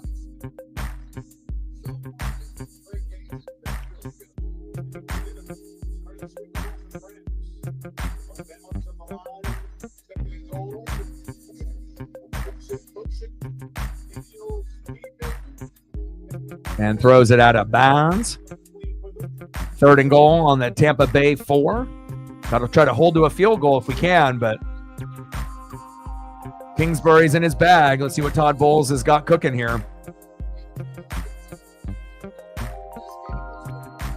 And if you send the blitz, sometimes it's going to work out, but other times it's going to burn you, especially with the athletic players that Washington has. They have a lot of guys that can get you good yards after the catch. Very capable pieces. 3rd and goal. Shotgun set. Daniels. Good protection up front. Tipped and complete. Scary Terry. Jamel Dean back in the lineup, our nickel. 4th and goal. Field goal attempt is up. And good. 13-10 Commanders. Hell yeah. Obviously, giving up 3 is much better than giving up 6 to give us a shot to win this game. Great play by Jamel Dean. And we haven't had him almost all season with him and Antoine Winfield Jr., and that's why our secondary has been really bad and struggling, but they're starting to get healthy now. We're probably the healthiest that we are now on defense that we've been since the beginning of the year. Little chip shot by Gonzalez. Right down the middle is good. 13-10 Commanders. All right, Tampa, your turn. Like, sub, donate, comment, share. If you haven't smashed that like button yet, please do. Try to help us get to 30. You never know when we can hit that algorithm. And we're at 10. 90 to go to hit the goal. Let's go, baby.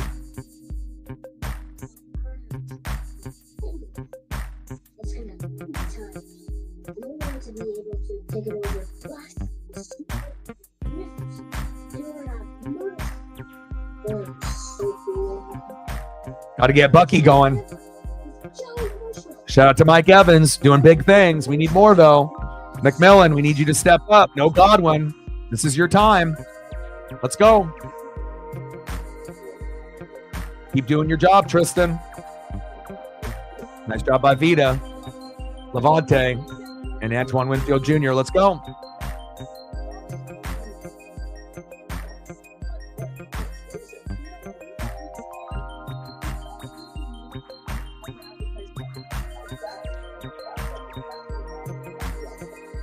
Appreciate you, Chief.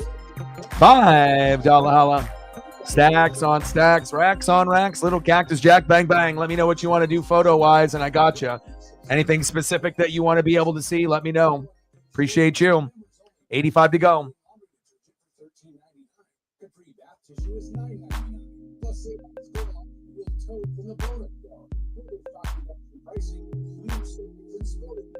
And electronics with our store-wide TV blowout. Not a member, get your $5 lifetime membership today. Save more with New Year's savings only at Buy. With 70% and a great look, the new Explorer is perfect here and even better here, which is why Landmark Ford always carries such a large selection of Explorers, easy to tow or in the snow. Haul just about anything, just about anywhere. The tech is impressive, and so is the price from under $40,000. Make time for the important things in life. You can get there in an Explorer from Landmark. Landmark Ford and Tiger.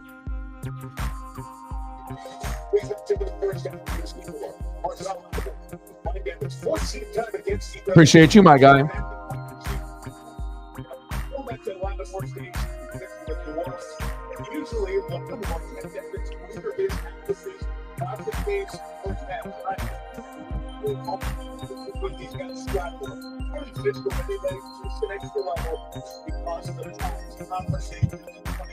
Urban with a dono. Appreciate you. Urban's first dono to the channel ever.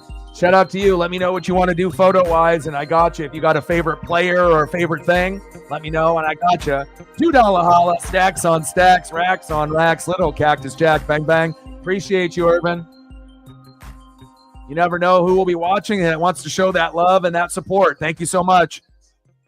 Chief and Urban, let me know what you guys want player-wise, and I got you. 13-10 Commanders.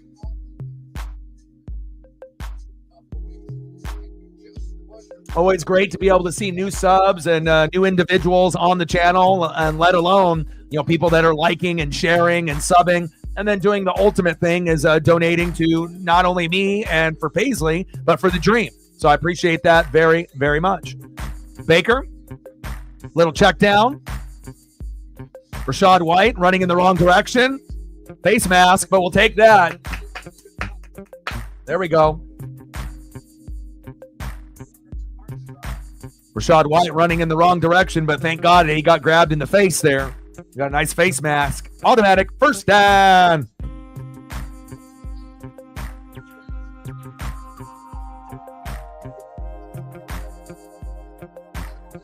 Very excited for Vikings, Rams, and Monday Night Raw tomorrow.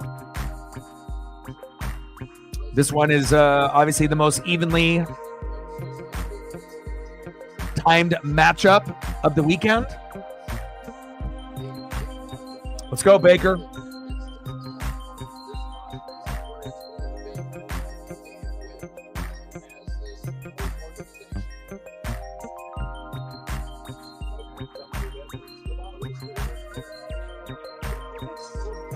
Bucky Irving right up the middle. Hasn't found that big gain yet, but that doesn't mean that he won't explode for like a 30-yard rush for a tutty at some point or another. But obviously with the Commanders, they got some, good defensive talent out there, and they've done a good job holding each running back on each side, or multiple running backs on each side, to minimal gains. So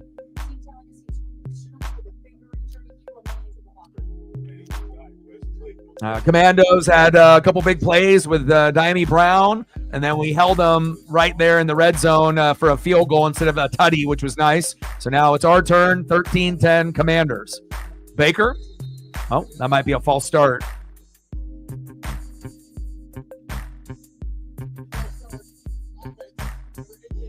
False start on Cade Otton. Come on, Cade.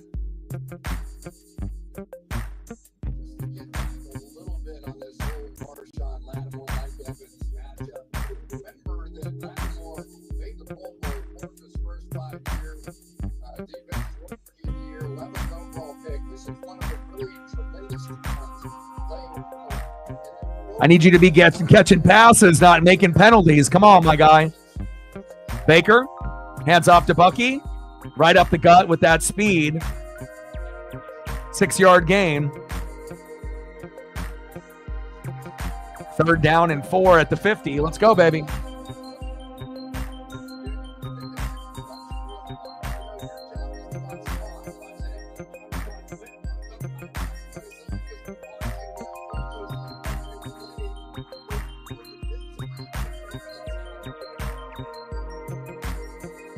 There he is. You know what it is.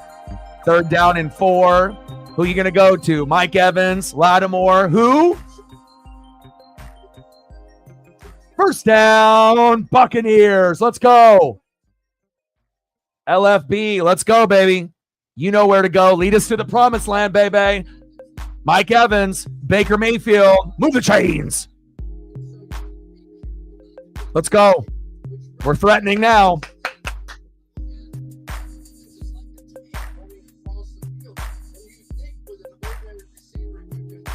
Putting up those huge numbers. Just him and Jerry Rice.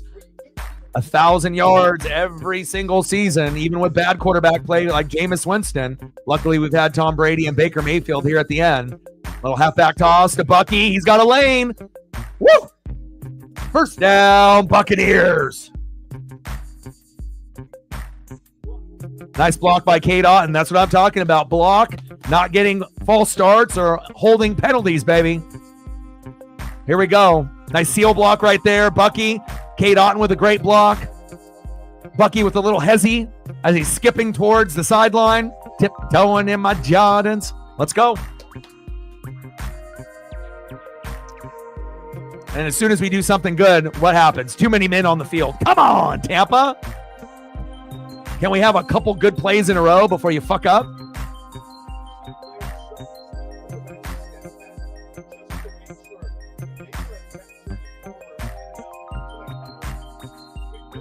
Reflect with a 5. Appreciate you.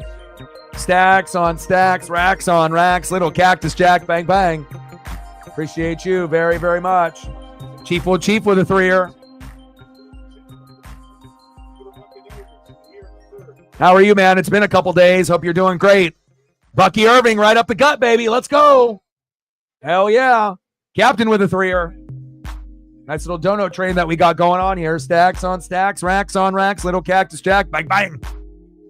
Appreciate you guys.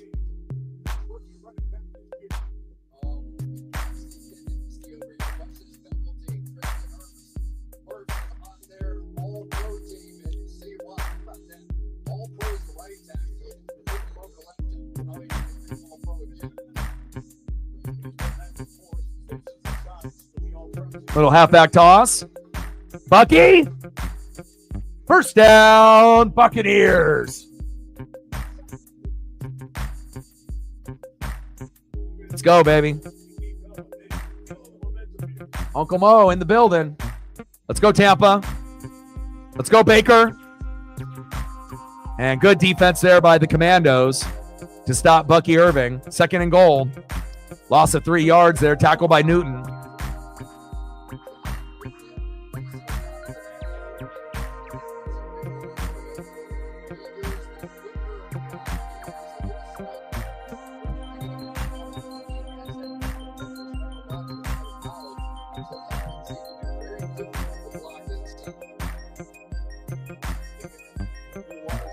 I mean, there was blowouts in all of the games. I mean, this one and obviously tomorrow's game has the best chance of being 50-50 and being close.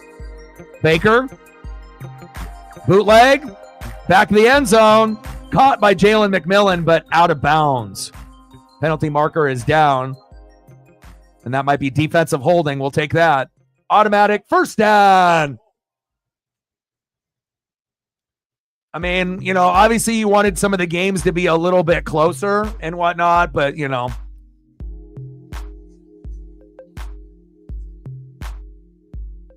And obviously, you know, regardless if, you know, people are rooting for me to win or lose, I mean, honestly, I could care less, you know. I mean, if you want to root for me, cool. If not, that's fine. You know, we use a lot of sarcasm here on the channel, but sometimes that goes over people's heads since, you know, you can't see people's faces. It's just people typing. But for the people that are rooting for the Bucs to win, I appreciate it.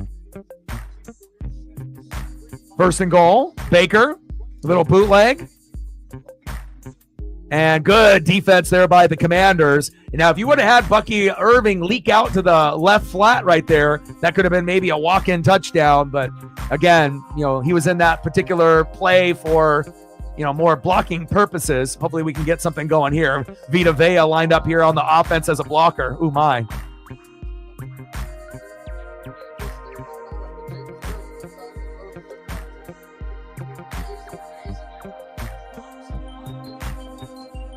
There we go. Touchdown, Bucky Irving. Boom. Fuck yeah, baby. Let's go. And again, I felt like this one could go either way. Might come down to whoever has the ball last. Baker Mayfield, Bucky Irving. Good night. Woo!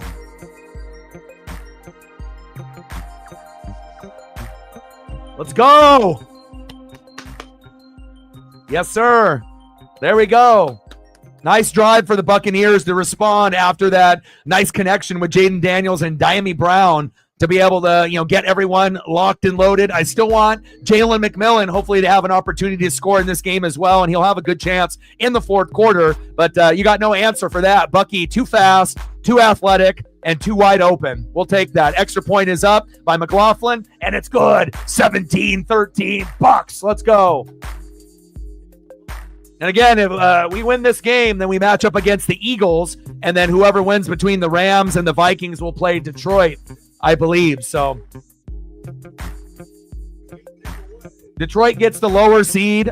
Philly gets the higher seed. So if we win as obviously the 3 seed, even though we're 10-7 and they're 12-5, playing the Eagles is not ideal, but I'm not afraid of them. The Buccaneers are the only team in the NFL to beat the Eagles and the Lions in the regular season. No one else has done it. So I'm not saying that we would beat them in the playoffs, but we beat them in the regular season. So that has to mean something. Obviously, we already know that the Lions and Eagles are the 2 best in the NFC and the contenders. Anyone else that makes it would be a shock. Just like it would be a shock if it's not the Chiefs, the Bills, or the Ravens representing the AFC. If it was someone else like the Texans, that would be shocking. But I don't think anyone assumes that. The Texans are not very good, and I could see them getting blown out by the Chiefs, even though they haven't really blown anybody out. But the real one is going to be the Bills and the Ravens. That might be the best playoff game in 2025 that we're going to get until we possibly get maybe the Lions and the Eagles. That one has a chance to be very, very good as well, but we're going to have to wait and see. Reflect with the tenor. Appreciate you. Stacks on stacks, racks on racks, little Cactus Jack, bang, bang. Hopefully you've been able to get your walks in. It's been a little rainy here in Oregon, but me and Paisley are still marching through. Still doing about an hour and a half to 2 hours every day, morning, afternoon, and at night. And I usually like the night walk the best because there's no people out there, no dogs out there. I've had to repeatedly pick up Paisley whenever I go by certain parks because people have their dog off leash, and then I have to fucking yell at them and whatnot. Like, these people feel so entitled that their dog off leash, if it sees another dog, they're just going to sit next to their owner. And if they're not, then that means that that dog needs to be on a leash. And, I will always protect my baby 100%. I am not going to let her get bit or have some random ass dog come up to my dog. Not today, not tomorrow, not ever, baby. Yeah, they got Vita running as a blocker. They could actually hand the ball off to him and he could end up rushing in for a touchdown like Mike Allstott, but they will put him in certain plays just as a fullback, to get that extra oomph on that offensive line. So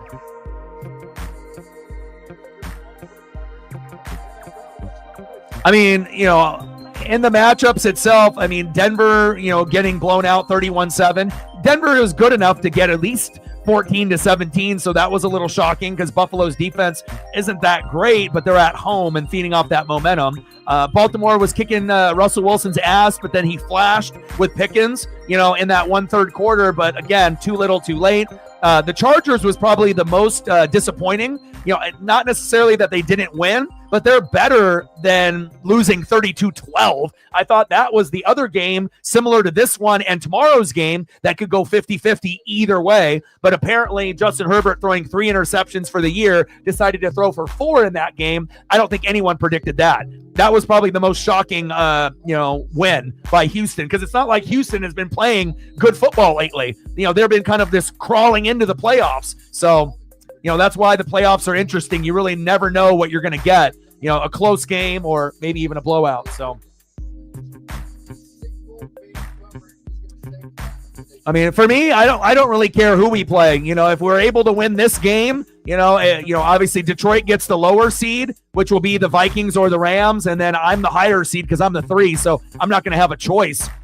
If we win, we play the Eagles, but if we beat the Eagles, then we would probably play Detroit, in the NFC Championship game, and that would be shocking, and no one would give us a shot against Philly. No one would give us a shot against Detroit, and that's fine, But again, it's kind of nice for us to be in this opportunity, and hopefully we can win this game and, try to have the best possible season that we can here in the 2024-2025 year.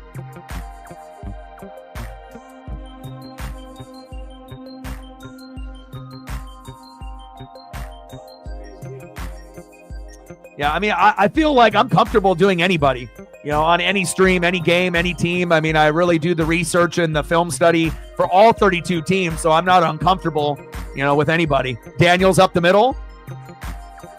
And hopefully at some point, the turnover is lurking, right? The big punch out, the big fumble, the big interception. Now, the question is if the interception or the fumble happens, is it going to be a fumble for a touchdown? Like you're going to see like with a Jack Sawyer where you hit the quarterback, he fumbles it, you scoop it and you score. That's not likely to happen in this game, but a pick six or a big interception with a good yak yard return could be possible. And again, if the Tampa Bay Buccaneers are going to win this game, you might need to have that extra oomph and that extra play to happen in the fourth quarter. If it doesn't happen here in the third. Daniels, wide open. Tackle him. Scary Terry with the gain. First down, Washington. Move the chains. We're at 38, 62 to go.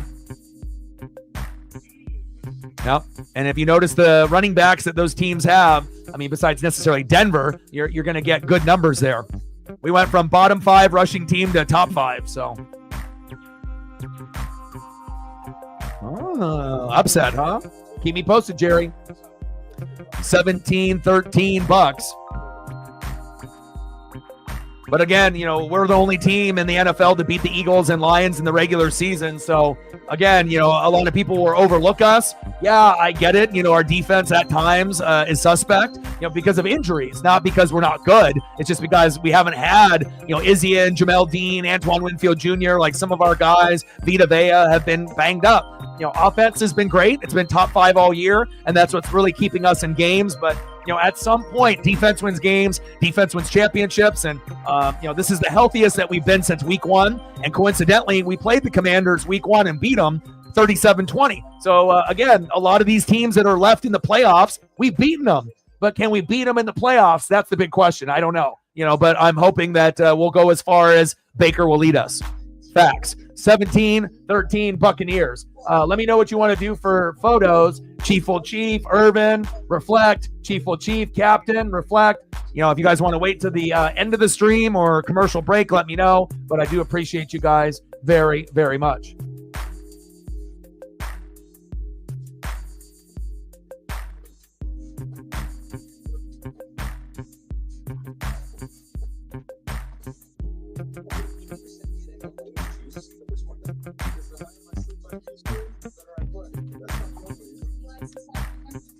Got you. No Culp playing for us, the Huskies, tight end. But we have a good relationship with obviously Oregon and Washington with Vita Vea and Culp and Kate Otten and now obviously with Bucky Irving. So it's pretty cool that we get these Pacific Northwest studs, all the way there for my favorite football team in the NFL for the Tampa Bay Bucks. Pretty cool.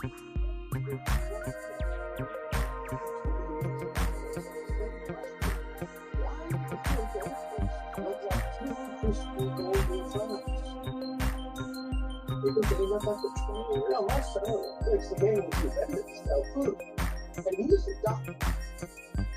He's not a good doctor. We're not. Come on. Nobody's using goalposts to make you hungry. But French fries! Buy one, get one from McDonald's. Only on Uber Eats. This series was awesome. The Americans, created by Tom Hanks. Created beautiful animals and beautiful parts of the country. Get to see it all. Spectacular. February 25th on NBC and Peacock. Dean coming into the game under his own power. 4 DBs in. Daniels, little screen pass. That's kind of what they've been working with their bread and butter right there. Robinson there for 5 yards. 2nd down and 5 on the Tampa 37. We got less than 3 minutes to go here in the third quarter. 17-13 Buccaneers.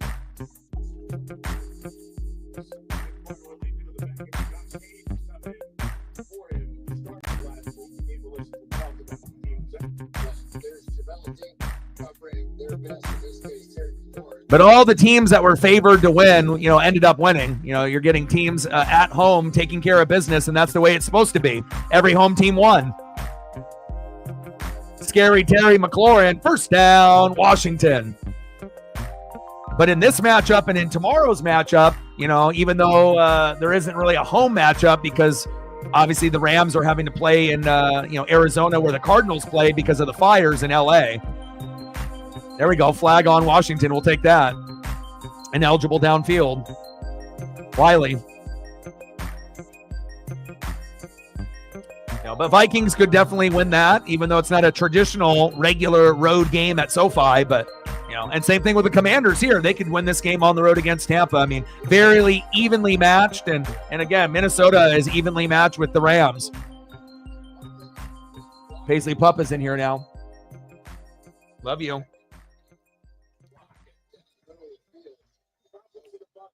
Man in motion. Shotgun set. Daniels. Another screen. Grab him. There you go. Minimal gain there. Zacchaeus. There we go. Jaden Daniels pass incomplete to Zach Ertz. 4th down and 5 on the Tampa 37. Defense wins games. Defense wins championships. I'm just waiting for that big interception or fumble on Jaden Daniels or one of the, Robinson or whoever in the 4th quarter. Let's go, baby.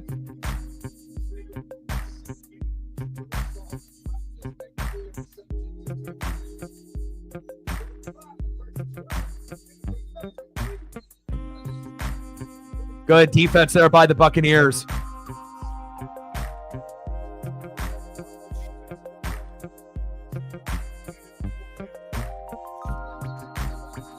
They go for it. Jaden Daniels.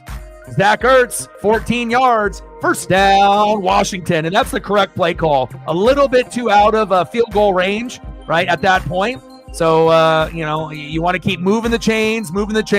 And obviously, if you're Washington and you got Jaden Daniels and you have all those weapons, you're going to have to go for it, for a few times in the 3rd and 4th quarter. Brilliant play call. Great throw. Great catch. Nothing bad to say. Move the chains. 1st down, Washington. Big play there on 4th down. And plus, it's not like we run man all the time. A lot of times we're running cover 2, Tampa 2 in a zone. So, there's definitely going to be openings in that zone that Kingsbury can exploit. Eckler run to the left side to the Tampa 19 for 4 yards. Levante David with the tackle. And then we get a false start here on Zach Ertz.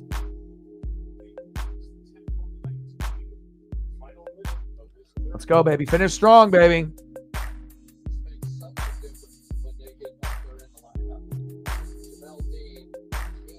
I agree. They're fun to watch. Even the defense at times will make plays and is interesting like Tampa. It's like obviously people are going to enjoy the offenses for these two teams more, but the defenses at times will be able to, make some plays as well. I mean, we got more notable names on our defense than them, but, it's still OG guys like Bobby Wagner can still get it done for them.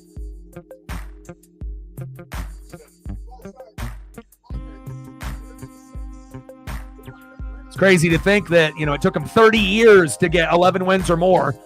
30. Like the last time the Commanders were this good, they had Mark Rippon and they went to the Super Bowl in 1991. So if you talk about suffering, we've seen a lot of teams suffer over the years, the Lions, the Redskins, the football team, the Commanders, and it's cool to be able to see bottom feeder teams finally get good. I mean, Tampa had a string there of 10 to 15 years where we were terrible, after 2007, and then, finally ended up getting Brady and, kind of getting over the hump, and now we have Baker Mayfield. End of the third quarter, 17-13 Bucks. Let's go.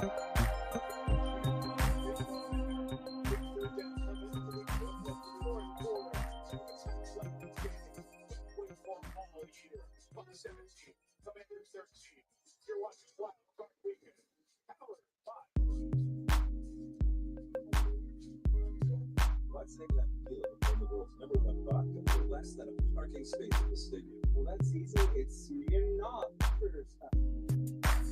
It's too extraordinary. We're not good at this job. We are very good at this job. AWS knows NFL runs on set. That's why we power these jet stats. All right, we're in the fourth quarter, baby.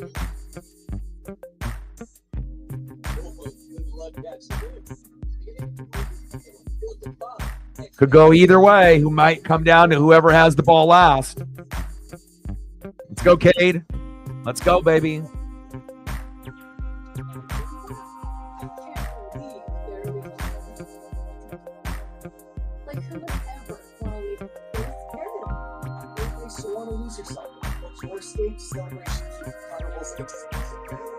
Still waiting for that big play from Jalen McMillan today. Mike and Bucky, you've done your job. Baker, you've been baking. Keep it going, baby. Lead us to the promised land. Let's go.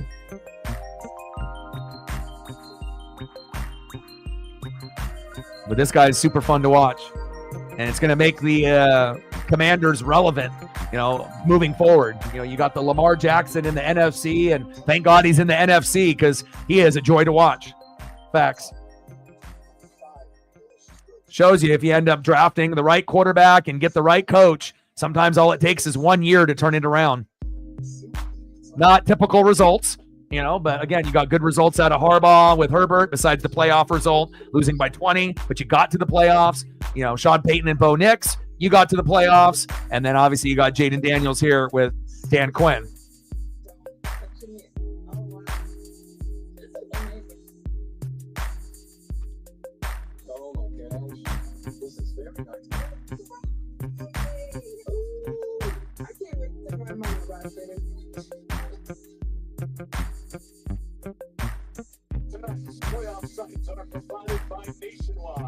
Is it baseball season yet? Man, I'm itching. Still got NFL. We still got college football, the Natty, Notre Dame, and Ohio State. But once that is over in about a week, Daniels scrambling, gambling, wide open. That's a catch. And complete. Flag on the play. And that is defensive pass interference on McCollum. And now Washington will easily score with Jaden Daniels or Brian Robinson or whoever that they want to go to here. They're about to be up 2017. This game is going to be tugging at the heartstrings a little bit here because it definitely feels like whoever has the ball last is going to win.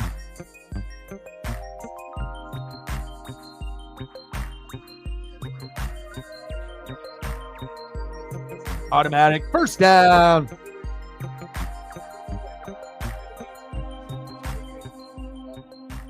Yeah, well, the simple fact is if you're on the road in the playoffs, it's hard to win.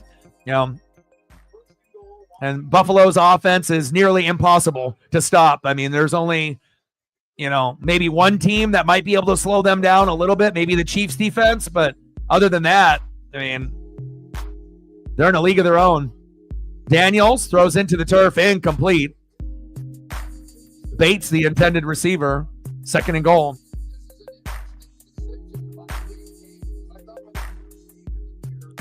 I mean, I got a pretty good pulse, on games and predictions. I mean, I feel like my, predictions speak for themselves. And then obviously my predictions on the college football playoff, I'm pretty spot on there. obviously the country will be rooting for Notre Dame besides Ohio State fans, but just because you want a team to win because you don't like the Buckeyes doesn't mean that they're going to lose the Natty. You know, they got more NFL players on their roster. Daniels, stuffed by the Buccaneers. There we go.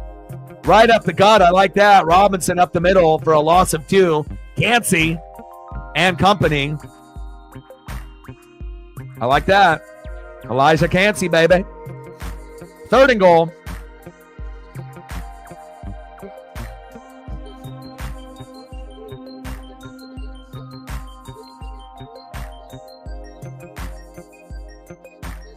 Daniels pass incomplete to Robinson. Jones in coverage. 4th and goal. So do you do your Dan Campbell, Chip Kelly impression here and go for it? Or do you be disciplined and take 3? Good defense there by the Bucs.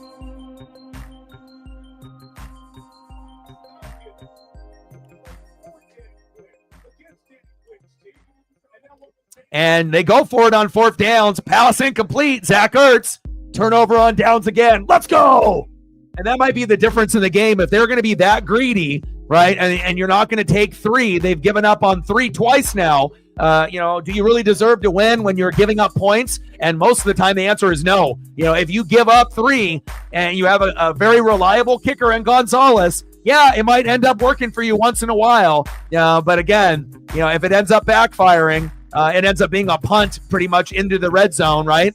But again, that's not ideally what they wanted. Zach Ertz, not so fast. Now, hopefully we don't end up having a 3 and out because then they'll get the ball at the 50 and then it might not hurt them going for it. But if we can go down here and score a touchdown, this could be the difference in the game, winning and losing. Hell, even if we get a field goal based off momentum, that could be a big difference there. Obviously, going up 20-13, they could easily get a touchdown, extra point, and tie it up. But hopefully we don't get a 3 and out and we can end up moving the ball. And definitely we don't want a safety. We don't want a bad interception or fumble for them because, when you're on the 3-yard line, it gets a little dicey. So hopefully we can move the chains and get us out of this predicament that we're in. But a nice defensive stop by the Buccaneers. I'll take that. Not a lot of teams can stop Jaden Daniels. And luckily we've been able to do it twice here in this game. 17-13.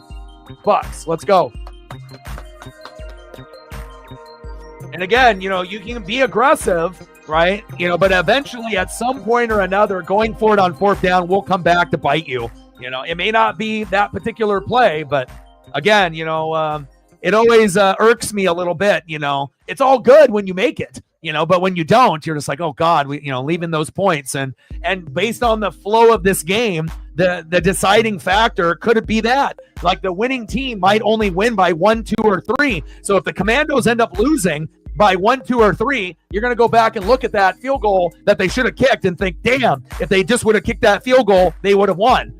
So we'll see. I would love that. 96, 97-yard drive for a tutty.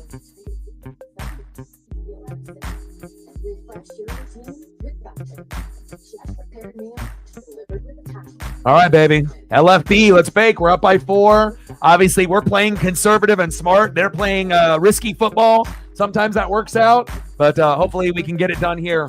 Let's go, Baker. Lead us to the promised land. Let's go, Bucky. Let's go, Mike. Let's go, Jalen. And most importantly, let's go, Tristan. Let's get it done, baby.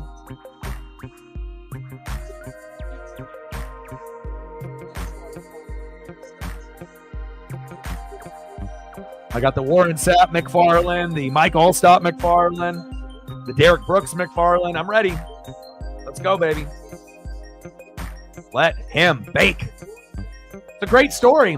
You got to think, like, out of all of the quarterbacks that have been drafted, in the first round, right, that failed in their initial destination because of the team that they were on, it's very unlikely to have a guy be a first pick in the draft, go to 2, 3, 4 teams and then turn into a top 5 quarterback in the NFL. But I sure as hell am happy that, Baker Mayfield is a Tampa Bay Buccaneer. Baker, run up the gut there for 4 yards. Payne has returned into the game after his injury. Good for him. Bucky Irving there for 4 yards. 2nd down and 6. Let's go. I don't want to be too conservative here. Run, punt. That ain't going to get the job done.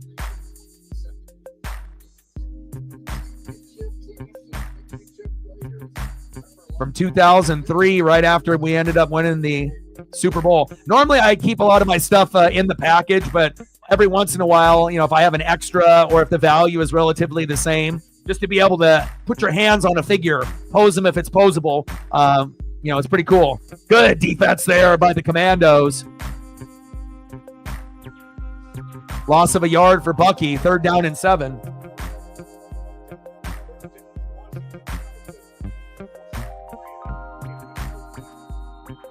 Let's go, Baker. You know what to do. You know what to do, baby. He's that guy. Let's go. Let's go. We're in a jam right now. Let's get this first down, baby. Yeah, I don't want Liam to leave. I need him as an OC. I don't want him to get a head coaching job anywhere else. Baker, Evans. Look at the effort. Are you fucking kidding me?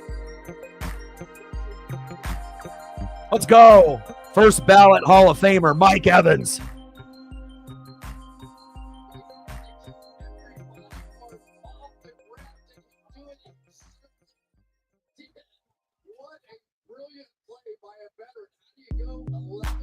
Wow.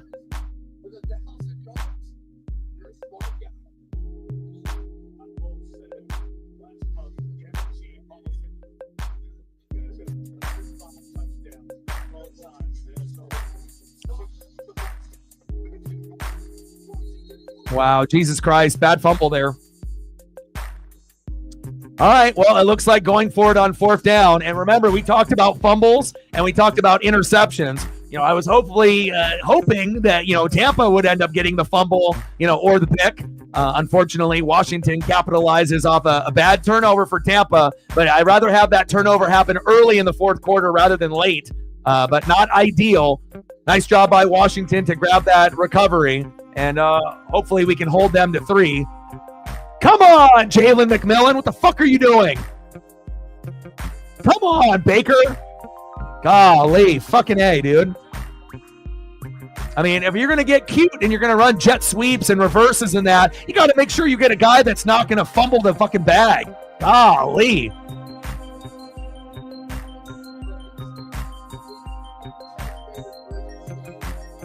Too many fumbles, Baker. I still love you, though.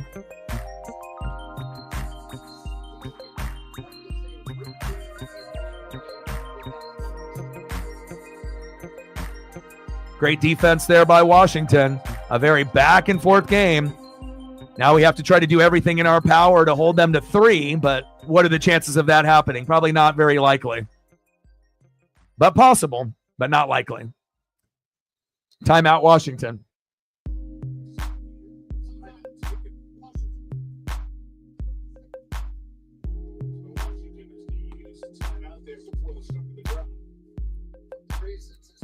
So effective as you get the ball to a speedster like McMillan. And so horrible time to get cute on a play, when you're that close to your own end zone. Like, if you're going to run a jet sweep or like a reverse or something of that nature, like how about wait until you're, out of that area? Why don't you wait a little bit, when you get a little bit deeper?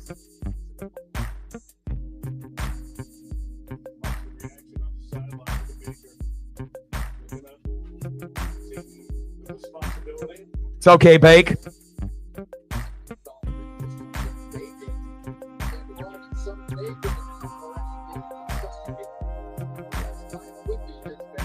Shotgun set. Daniels up the middle. Good defense there by the Bucs. No gain. There we go.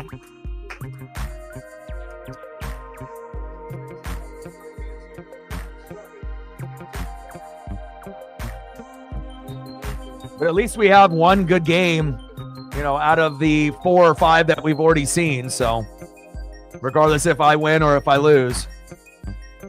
And I think tomorrow's game will be good too. As long as the Rams don't shit the bed. And, the Vikings could blow out. I mean, the Vikings are one of those teams that are either going to blow out the Rams or it's going to be a very close game. Shotgun set. Brown. $3 right there. Bring him down. Gain of about 4 yards to Diami Brown, Antoine Winfield Jr. and company, and Hayes in for the tackle. 3rd down and 6 at the Tampa 9.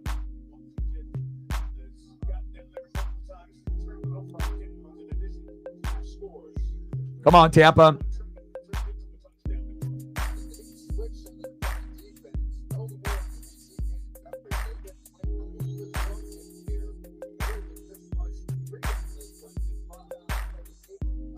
Trips right, shotgun set. Pressure, get his ass. Good tackle. Nice wrap-up tackle. And again, are they going to go for it now on 4th down, or did he fumble? Bucks got a recovery. Did Bucks get the ball? No whistle. I think the Bucks have the football. Who's got it?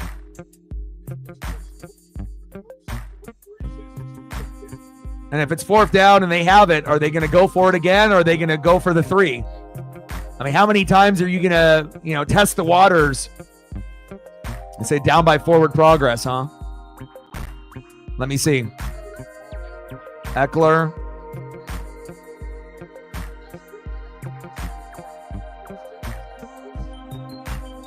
Does his knee even hit? I guess so. Touchdown, Washington. Daniels to scary Terry McLaurin. There you go.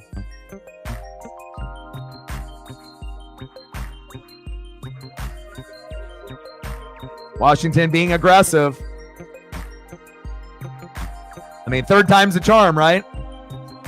Nice job by Washington. Just couldn't get it to him in time, and right in between the zone. Scary Terry. Nice job. Extra point is up and good. All right, Baker, your turn. Time to respond. 2017 Commanders, and this is exactly kind of how I thought the game was going to go. Back and forth, back and forth, back and forth. Very evenly matched. We played week 1. We won 37-20, and obviously this game is going to be much closer than that here in the last 9:46.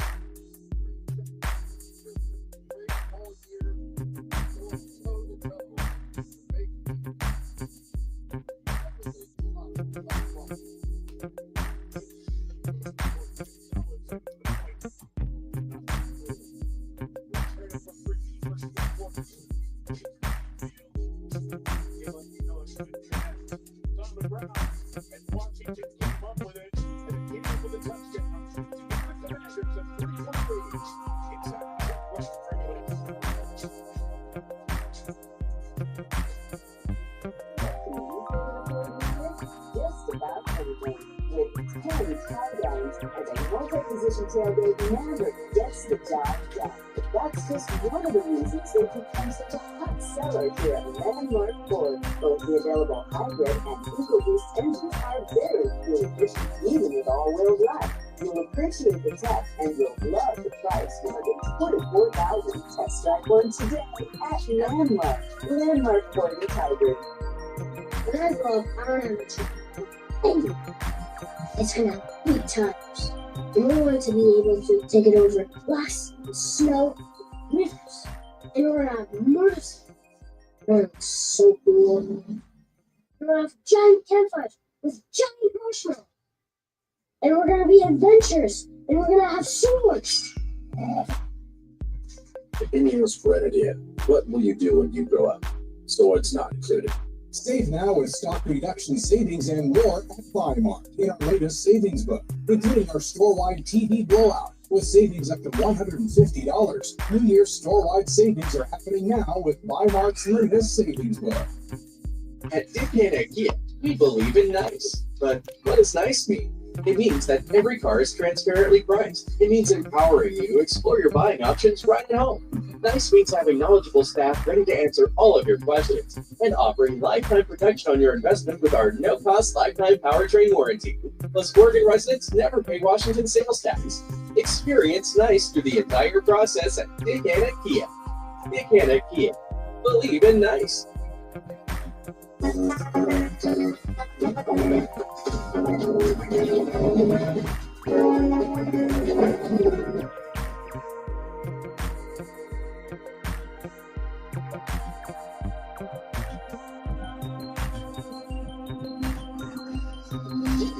NBC Cloud Truck Playoff is brought to you by Hyundai. There's joy in every journey. And by Universal Pictures Format, only in theaters Friday. Stadium. Chief with the tour. Appreciate you. Stacks on stacks, racks on racks. Little Cactus Jack, bang, bang. 2017 Commanders. Appreciate you.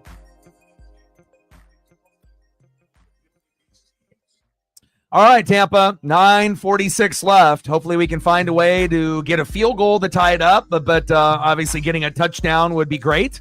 And we definitely need to make up for that fumble, and hopefully we can get a big turnover before the game ends to even it up.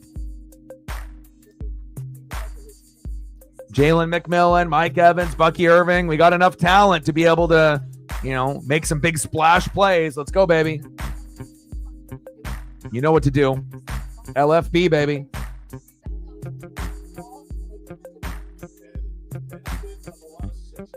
$60 to go. Shotgun set. Baker. Got a man. There's McMillan, baby. Let's go. First down, Buccaneers. Move the chains. Yes, sir. Let's go, baby. First down, Bucks. That's my dude. Nice job, Jalen. I mean, just imagine if we had Chris Godwin playing too, how much of an advantage that would be. But McMillan has filled into the wide receiver 2 spot very well. 8 tutties as a rookie, and it would be even higher, if, depending on when Godwin ended up getting hurt, if it was earlier in the season. First down and 10, Kate Otten in motion. Baker, stiff arm. Bucky, go Bucky. Jeremy Chin with a hit. 6-yard gain. Second down and 4.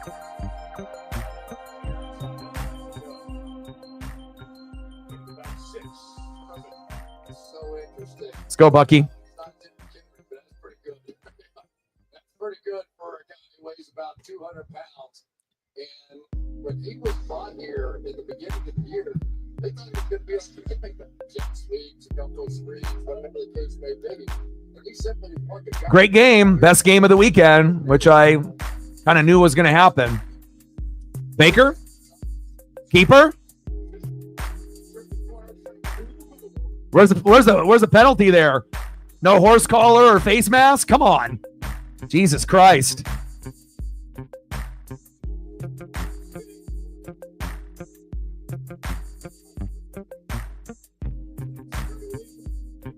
Okay, let me look at the replay. All right, no penalty. I thought he might have gotten his fingers inside that shoulder pad, but based on that replay, that's a legal play. Keep it moving. Third down and 2. Sometimes you got to check that second replay to see a different camera angle. Here we go. Baker, play action fake. There he is. Kate Otten. There we go. Don't lose your balance. Hell yeah. First down, Bucks. Let's go. Yes, sir. Baker, Kate Otten. Move the chains. Let's go. Love seeing these Ducks and Huskies do well for my team. Bucky Irving, 9-yard gain. Lattimore and Walker with the tackle. Second down and 1 on the Washington 12. And we are threatening. Let's go. Let's go. We're already in field goal range, but we're looking for 6. Go, Bucky, go. Good tackle there by Washington. Second and 1 on the Washington 12 as the cannons go off in the red zone. We're down by 3.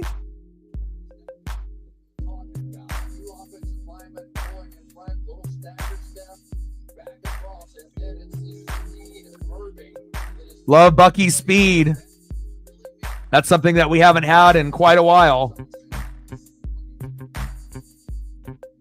But it's the best duo at running back that we've had since Warwick Dunn and Mike Allstott with Rashad White and Bucky Irving. Second and 1. And stopped at the line. No gain. B-Wags with a nice tackle there. Third down and 1 at the Washington 12.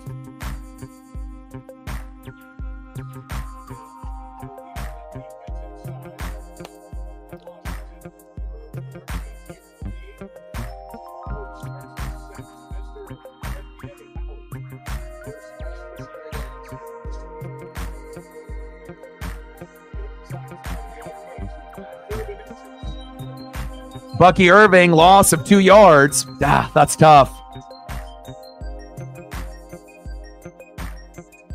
Wow, unbelievable. Not ideal when, you have 3rd down in inches, 3rd down in 1, 3rd down in 2. That play was fucked from the very beginning. Kick is up and good. And then we'll take that. Field goal by McLaughlin. We're knotted up at 20. And at least we didn't fumble it right there, which we could have. But I'm not sure if Washington was offsides right there or not. But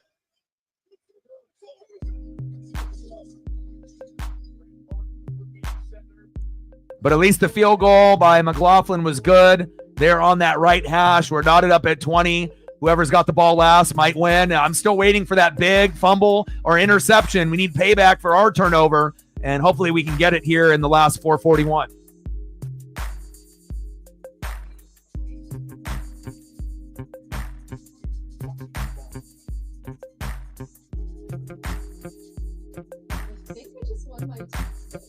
I just switched from TurboTax to Agent of One. It was so easy. You mean I don't have to go back through all this to switch? No.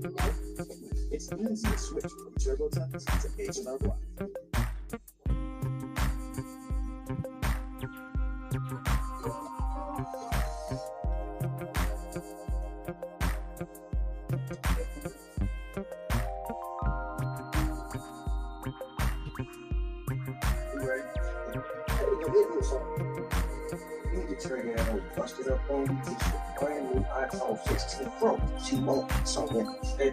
Not the best drive, but at least to tie the game up, that's what we need.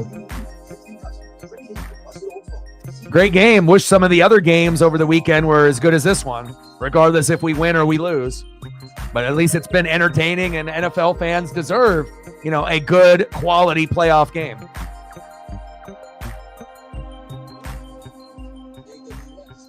Let's go, baby. You know what to do. You know what to do.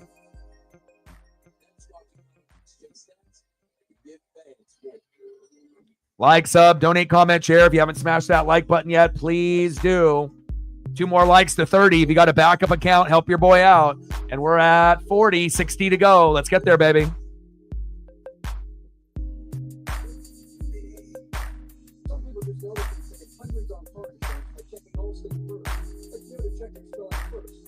Yeah, out of the, games this weekend, the ones that I thought that would be, pretty close, were the Chargers and Texans, but that didn't happen. I don't think anyone anticipated Herbert throwing 4 picks when he had 3 all year.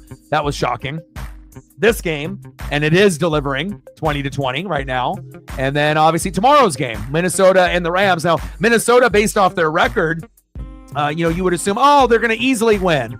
But, with Minnesota, it really depends on their defense and Sam Darnold. Again, we'll see who wins the line of scrimmage. And obviously the Rams have capable players with Stafford and Kyron Williams and Puka and Cooper Kupp and, Verse and a few of their rookies that they've drafted have done very well with no Aaron Donald on that side anymore. The Vikings should win, but will they win? That's the real answer, LA, obviously, with the Rams are going to be the underdog, and the game is in Arizona, not in LA, but it doesn't matter. They don't really have fans there anyways for the Chargers or the Rams. Seems like always the visiting team has more fans in the building at SoFi than them for whatever reason, but it's more of a Dodger type of city, rather than the Chargers or the Rams. You get definitely Dodger love, but you don't really get the Charger love or the Rams love. All right, 4:41 left, baby. Let's go. Let's finish strong, baby. Matt with a tenner. Stacks on stacks, racks on racks. Little Cactus Jack. Bang, bang. Appreciate you. Reefer in the building. What's good, my guy? Good to see you, man. Reefer in the building in a stream that's not wrestling. I love it. What's good, my guy?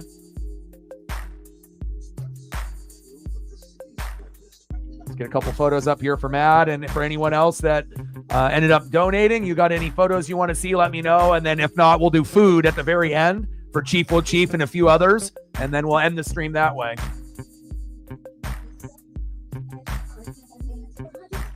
We'll pick up a little spirits up here. And again, you shouldn't be too down with Denver losing and Oregon losing, it's a process. It's not going to just be handed to us, and it shows that, you can make the playoffs, and again, no one expected Denver to make the playoffs in year one. You did something fantastic. Bo Nix and Sean Payton is a good fit. So, don't be mad about, only 7. You scored first, and obviously you expected more, but again, it's a process, and the thing is you have to be happy about is that you actually have the right coach and the right quarterback. Do you know how many teams in the NFL don't have the right coach or the right quarterback? So again, sometimes you got to crawl before you walk, right? And eventually, we're going to end up getting our natty, and eventually Denver will go on a deeper run with Bo Nix. It's just, not this year. I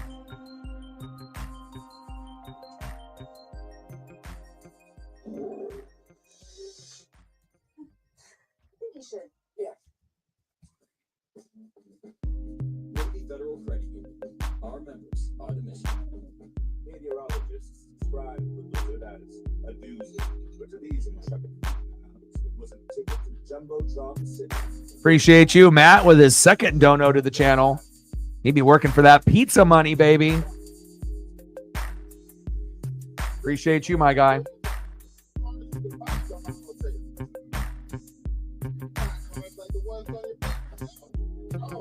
I appreciate that. I am going to be watching Monday Night Raw tomorrow, and I'm going to be doing the Vikings and Rams game. So I'll be doing kind of commentary on both. So I'm not sure if you're free tomorrow to come hang out for Monday Night Raw, but I will be watching both, and I will be commentating on both. So, but I plan on trying to do Monday Night Raw every Monday if I can. So. Always, man, again, there's plenty of negative people, that are out there, again, when my teams win, it's great. But when they lose, I'm not going to, go crazy. Again, my mental health is too important to me.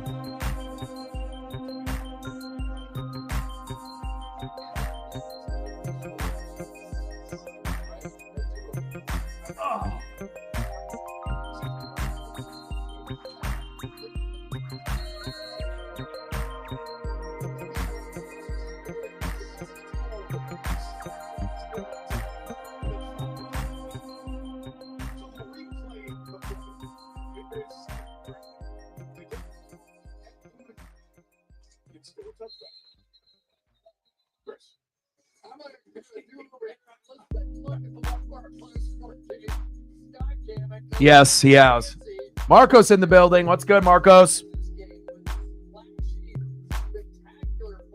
And again, I'm not going to be right on every single prediction, but if you watch enough and you read enough, you can kind of have an idea. Really, the only shocking, I think, game in the playoffs was the Chargers and the Texans. I don't think anyone anticipated, that outcome.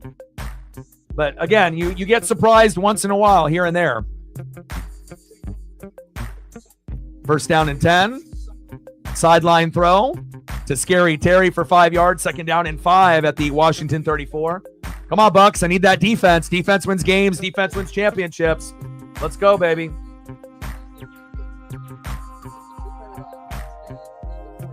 Reefer, have they listed any matches for Monday Night Raw for tomorrow that I can look forward to?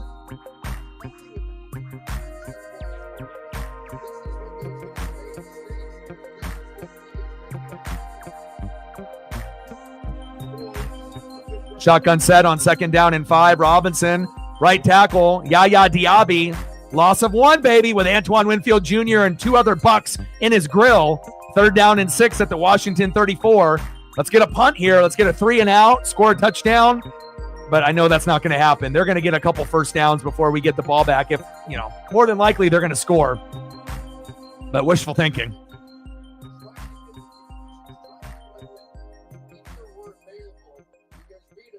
Yeah. And how do you get 3 interceptions all year and then you get 4 against the Texans? It's not like the Texans are good this year. CJ Stroud, hit the sophomore slump. Like, he doesn't look like the same quarterback as a rookie last year. And sometimes that happens in your second year when there's more film on you. Daniels, nice throw, nice catch, first down. Washington, move the chains. Dimey Brown has been money, money, money for them. Okay.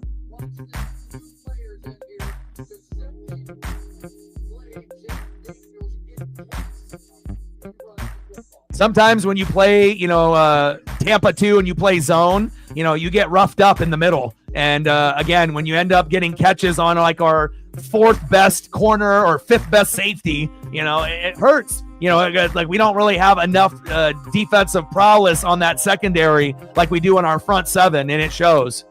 Daniels, hands up the middle on 1st down and 10. No gain. 2nd down and 10 with the 2-minute warning. Oh, golly. I was going to say, too bad we didn't have Penta making his debut last Monday night, so that will be incredible. Penta and Chad Gable, that'll blow the roof off. That'll be awesome. And then Priest and Balor, nice. Yeah, so I'm going to have Raw on Netflix on my studio TV, and then I'll call the game on, obviously, one of the links I have here through my computer. So definitely double dipping tomorrow. I can't miss Raw.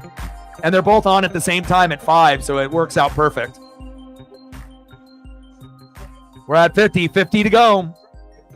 All right, well, it's either the defense is going to make a play, we score, and we win the game. And if they do score, we got to hope it's only 3. So that way that, we don't have to be pressured in getting a touchdown to tie them. Because if they go up 27-20, we probably lost. But if they go up 23-20, we'll probably have a chance. And obviously, best case scenario, they don't score at all. We get the ball, off a turnover or something, or a punt. And then, we try to get 3 to win this game 23-20. But again, it's kind of looking like whoever has the ball last. But we haven't been able to make that big defensive play yet. We had that stupid-ass fumble with Baker and McMillan trying to get too cute. Like, why the hell would you be running like a jet sweep or reverse when you're on your own 5 or 10-yard line? If you fuck it up, the ball is theirs. They score immediately, and that's exactly what happened. Like, I feel like Liam Cohen, most of the time, the play calling is good, but that was definitely not the right time to call a cute play like that. And we got burned for it, so... And I don't know if anyone would think that the Commanders or the Bucks, regardless on who wins the game, I don't think anyone would think that either one can win another game if they win this one. Just like with the Vikings and the Rams, whoever wins that, no one is going to pick them to win in the next round against the Eagles or the Lions. But, we'll see where it goes. We know the Chiefs are absolutely going to beat the shit out of the Texans. The real matchup is the Bills and the Ravens, right? That's the one that you would feel could go either way, but if the game is in Buffalo, chances are Buffalo is going to win that game. Not to say that Lamar can't win on the road. He can, but again, they played in week 4. The home team won, and chances are if the game is in Buffalo, it's going to be very hard to win there, even if you have Lamar on the other side. But that one should go the distance, and that should be probably the most entertaining game in the playoffs until we get Eagles-Lions, if we get Eagles-Lions at some point.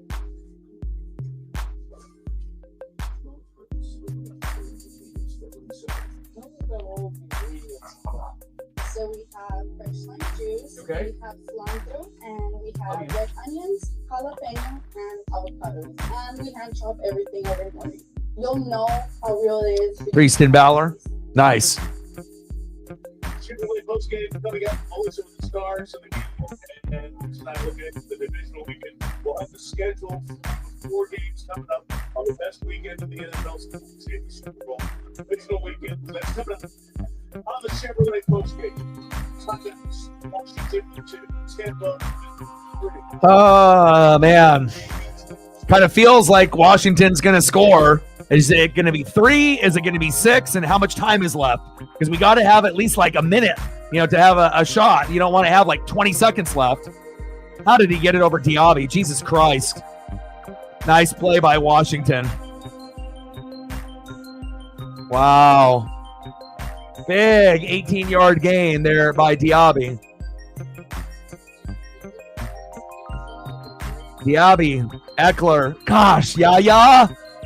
But again, it's like, how often are you going to end up getting a D end to try to match up with a running back? He just got twisted around too much. Nice job by Eckler, and we obviously know Eckler was one of the best dual running backs at his time with the Chargers, and making the Tampa Bay Bucks pay right there with a big fucking gain. Eckler again with another big gain, 8 yards. Oh my.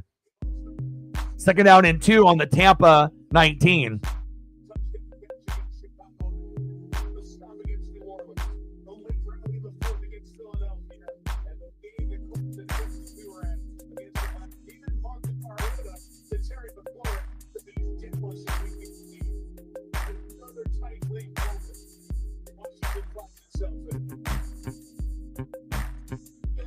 Kingsbury has been in his bag with play calling here. We went offsides right there too. I don't know if they didn't even throw the flag there, but we were offsides. Eckler up the middle for 8 yards. Come on, Todd Bowles. It's like fucking A, man. But remember, the Commanders are 12-5, right? The Bucs were 10-7, so.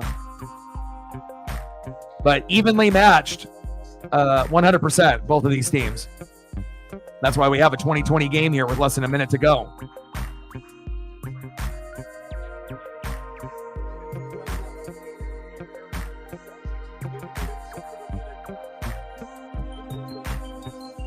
Eckler, no gain. 3rd down and 2.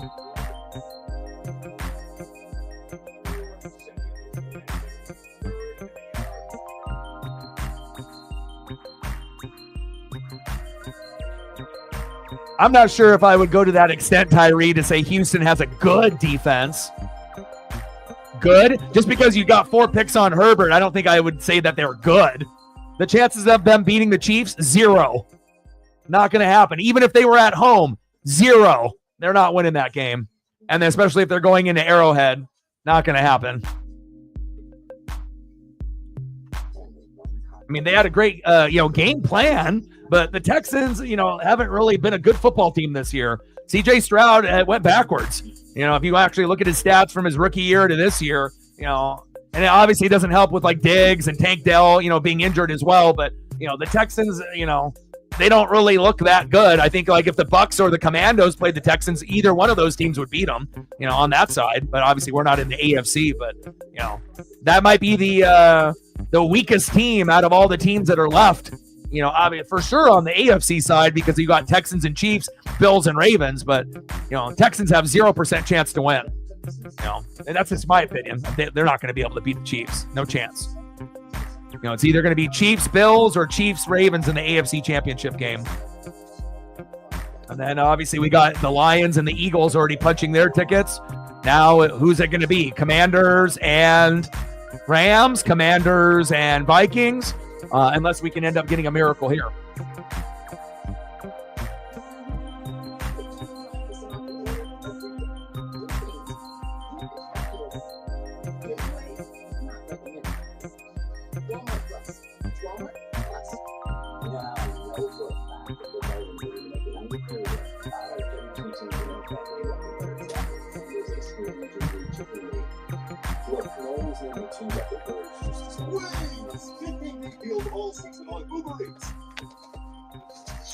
And that turnover by Baker, might have cost us the game. But also the Commanders were super aggressive. They left points on the board. So if you really are thinking about it, their score should probably be 23-20 Commanders at this point, or 26-20 Commanders, and then we lose. So, we haven't really played our best football in this game, and again, I've been waiting and waiting and waiting for that big fumble, that big pick, and it just hasn't come.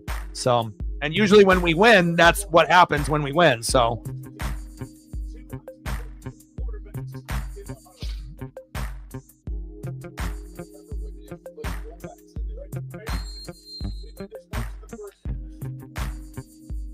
third down and 2.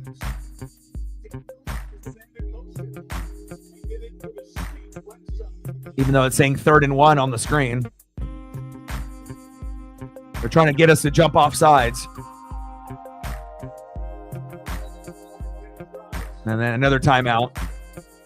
Glad that Tampa was disciplined there and didn't jump off sides like another Pirate team normally would with the Raiders. They had Mariota in there.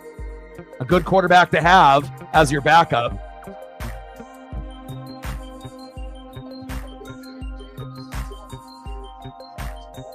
I mean, there's plenty of plays that they could have ran right there. Tush push could have got a first down. You could have did a quick snap to Mariota. He could have threw a screen pass to Daniels, quarterback to quarterback. That would have worked. Daniels right end to the Tampa 15, 4 yards, first down. Commanders. Now this game is over. We just lost. But hey, we had a good season. We fought hard. We won the NFC South 4 years in a row. But again, Jaden Daniels as a rookie, it's kind of exciting to be able to see a quarterback and a coach come in and have a good record. the best record they've had in 30 years since 1991, and they earned it today here.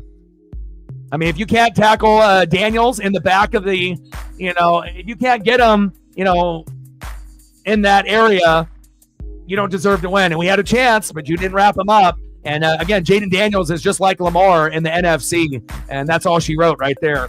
They can easily kick the field goal or score the touchdown here, and congratulations to the Washington Commanders.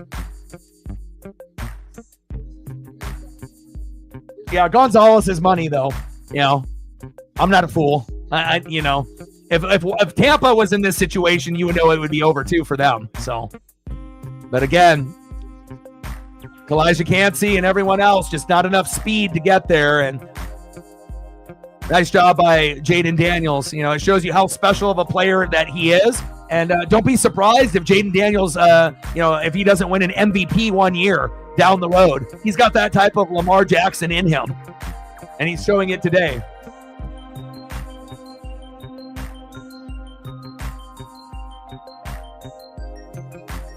And I kind of felt like, it was going to go either way, whoever had the ball last. So, again, my feelings aren't going to be hurt if we lose this game.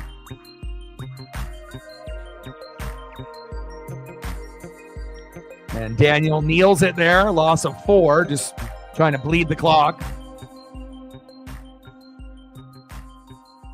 Second down and 14 on the Tampa 19.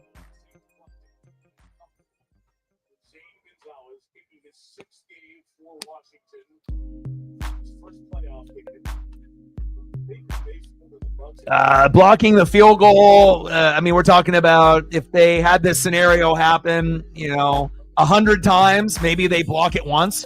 The chance of him blocking the field goal or anybody blocking this field goal or shanking it is pretty slim, but I guess you never know. I guess it depends if the sports gods want to do me a solid or not, but Washington has played better, and we had the fuck-up turnover. So, again, there hasn't really been a whole lot of fuck-ups in this game, and, Baker with that fuck-up might have, been the fuck-up that cost us the game. So, but this one is over.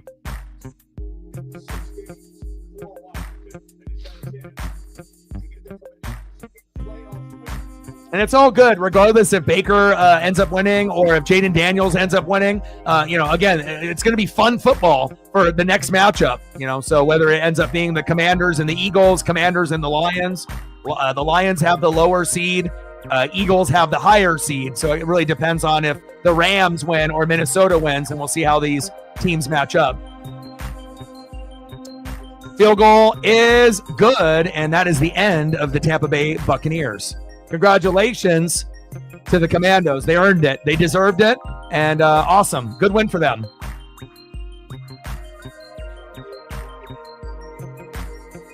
Doinked it, and he still made it. But that's what happens, right? Like the Broncos doink it, and then they miss it. But again, the Commandos doink, and they win.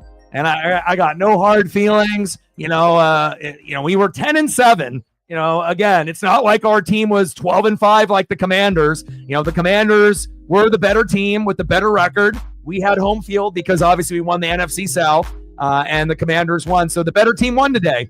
And good luck to them, moving forward into the playoffs, even though I don't think anyone's really is going to give them that much of a shot against the Eagles or the Lions. But again, if they match up against the Eagles, they probably are going to have a better chance than matching up against the Lions. But nice to see Jaden Daniels do his thing. Again, as a Buck fan, it would have been great to be able to win the game. But realistically, if we were to win this game, we weren't going to win the next game against the Lions or the Eagles. So there you go.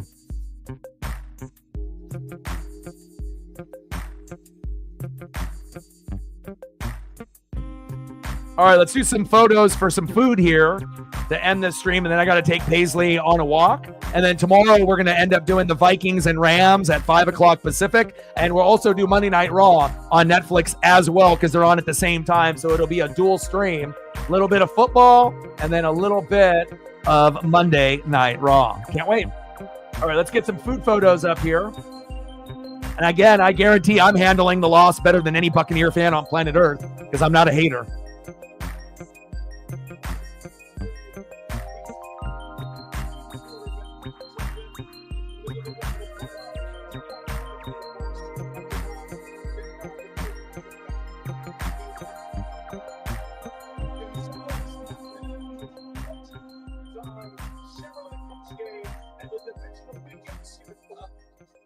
these messages.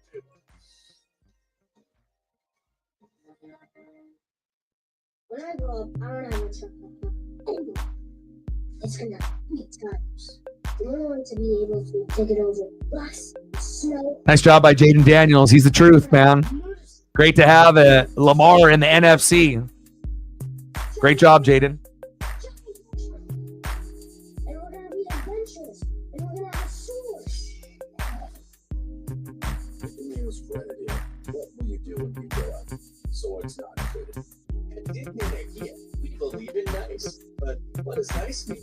It means that every car is transparently priced. It means empowering you to explore your buying options right at home. Nice means having knowledgeable staff ready to answer all of your questions and offering lifetime protection on your investment with our no-cost lifetime powertrain warranty. Plus, Oregon residents never pay Washington sales tax. Experience nice through the. But one thing is for sure, it was the best game of the weekend, which I predicted, and it was 50-50, whoever has the ball last, and that's exactly what we got. Too bad a lot of the other games weren't like this.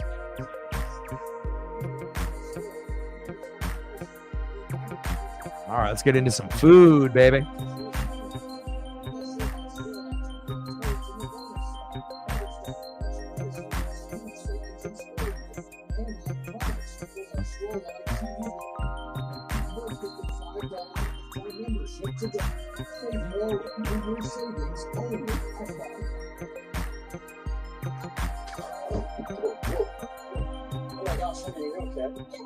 We're getting engaged.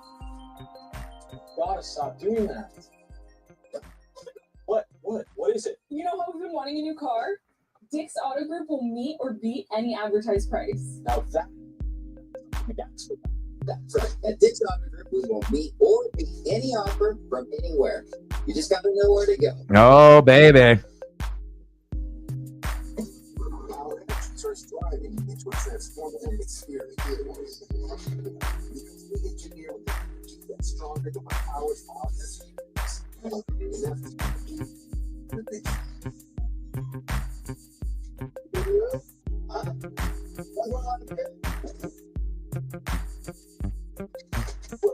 the Denver People's Game. Your national play to Rico. Quarterback for the last time Washington won a playoff game. Washington beat Tampa Bay 23-20, first road team in the playoffs. Looking quarterback in this playoff game for the first time in NFL history. And Washington will lose to Detroit. We have the divisional schedule for you. Game Joe Troy in Kansas City with the Texans keep and ABC and ESPN Plus Pittsburgh our top radio league. In Detroit for the commitment to the Lions Saturday night Eastern on Fox. And we got Rams and Vikings tomorrow, as well as Monday Night Raw. I'm very excited about that. Should be very, very good. And hopefully that ends up being a very 50-50 matchup, just like this game was. But it really will depend on the Vikings, defense with Van Ginkel and how Sam Darnold plays. If the defense is a little shaky, Darnold is a little shaky, then it could be, whoever has the ball last. But if Darnold is, doing Darnold things and Van Ginkel is going off, then it could be a huge fucking blowout where you might get a score similar to that Texans Charger game. So, it's going to be kind of tough to see what we're going to get out of Minnesota, but that's what's going to dictate the outcome of that game. If Minnesota plays good, Minnesota plays bad. It's not going to be if the Rams play good or bad. It'll be up to Sam Darnold and that defense, and then that'll dictate the outcome. Cheap with a $5. Appreciate you. Stacks on stacks, racks on racks, a little Cactus Jack, bang, bang. And another cool thing about, Jaden Daniels, he's likable. He's humble. He's like Lamar. There's a certain type of swagger, but it's not like he doesn't come across as an asshole or cocky. He's a guy that you can root for even when your team loses to him, and that's facts. He's a fun player to root for. And there's a reason why that he won the Heisman. And there's a reason why, this team ended up winning 12 games for the first time in like 30 years.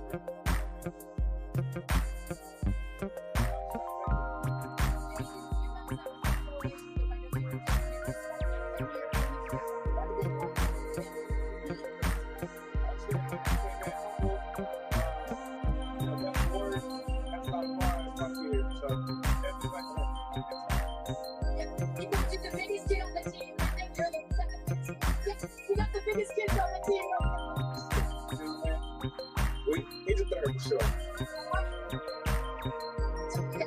The previous game, Tiffany, you told me because you've been through it all. You've been through the turnaround here. This team knows how to win in the moments.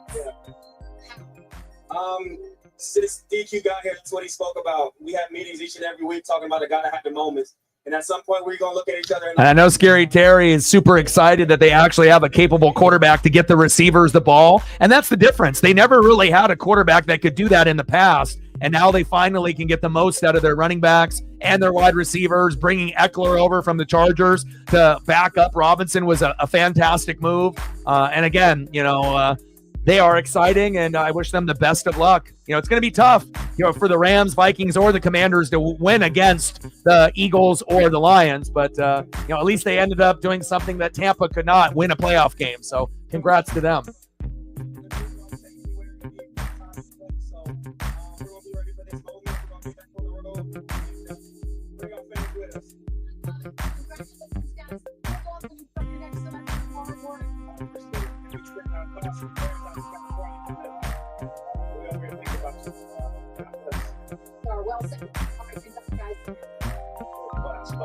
Guys, knows about Los Angeles, the time out there in Southern California.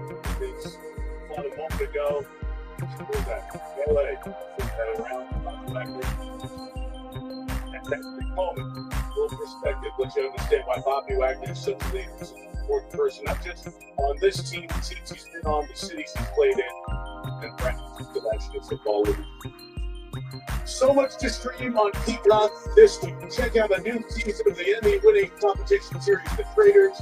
Get ready for thrills with the original series, The Day of the Jackal, as the college football playoff championship down to Irish and in-depth look at the Notre Dame football team. Man, I didn't think I'd get a chance to say this anymore. 2 episodes of Here Come the Irish. It's all this week on Peacock. Now, this was before the kick. This is Zane Gonzalez. Not a time for a fashion malfunction. He's working on his shoe. He's working on his sock. He's getting it right. But the kicking shoes are a size smaller than the other shoes. These guys want a tight feel around their foot. But it didn't feel right. I didn't feel that little ridge in the sock. They're going to get it right. He was fidgeting with his helmet.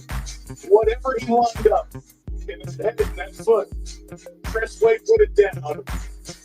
And Gonzalez took them to Detroit. That may have been 6 inches that made the difference. It's in that shirt. It's the 6 inches right there. For the 7th time this year, Washington on the final stretch. Commanders 23, Buccaneers 20. We look at tomorrow trip to the city of brotherly love. When we come back, to get you better. The Global Games Monsters are set. It means it's time to level up and show up and turn up in Orlando. So get your tickets. These are vegan ribs. Sticky barbecue vegan ribs. They don't have too many photos of things like that, but every once in a while I'll come across some.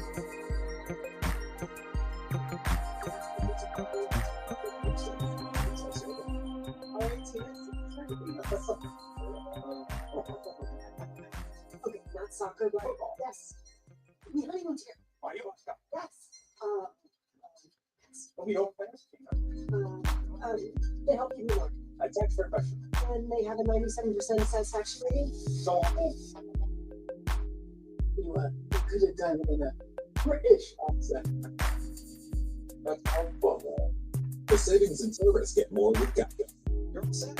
Did you know you could get up to $4,000 today with a refund advance loan? A what now? A refund advance loan.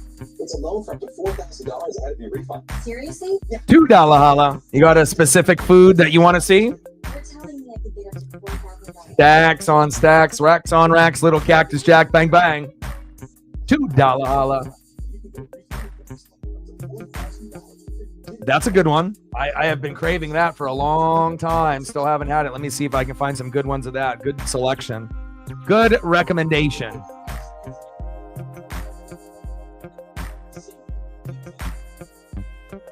It's actually one of my favorite things.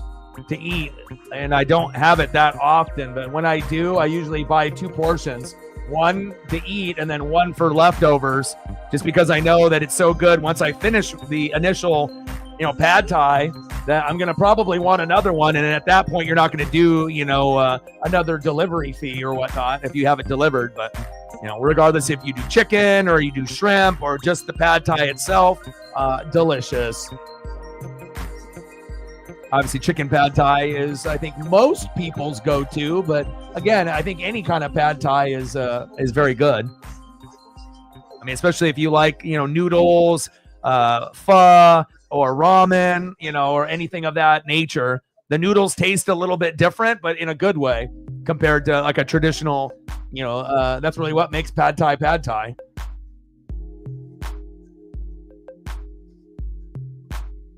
God, that looks good. And then you got to have the little peanut, the lime, the sprouts. I mean, it really does all come together.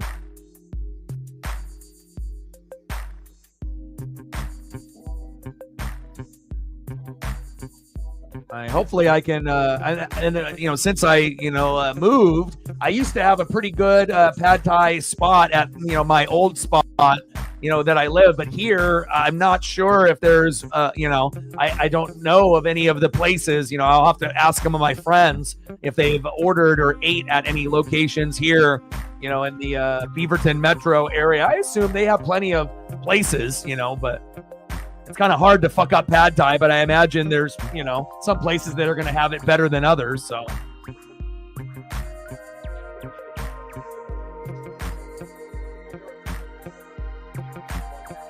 And they also make vegan pad thai. I mean, they got many kinds of pad thai that you can get. Like anything that you could think of, they got it. So which is kind of cool. They definitely have different options for the meat eaters as well as the vegan.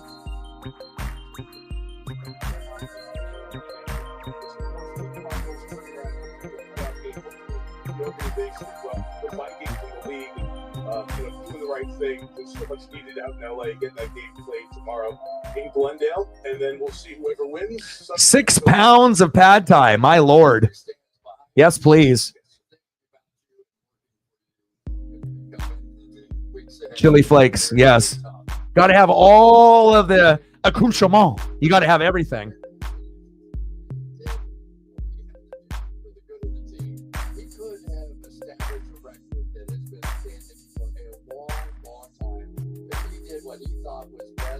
And if you want to say a little tiebreaker, the MVP and offensive player of the year, maybe that's it. Pretty cool stuff. Their defense played well against the battered Green Bay team, so we'll see.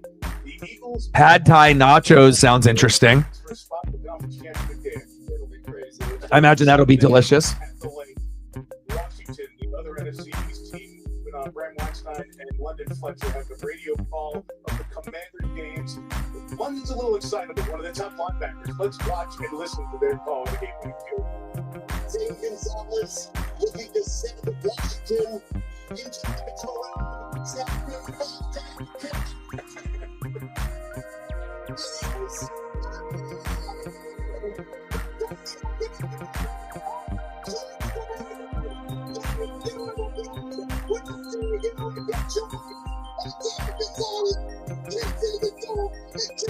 Hold on, honey. Daddy's almost done. I know. Daddy's almost done.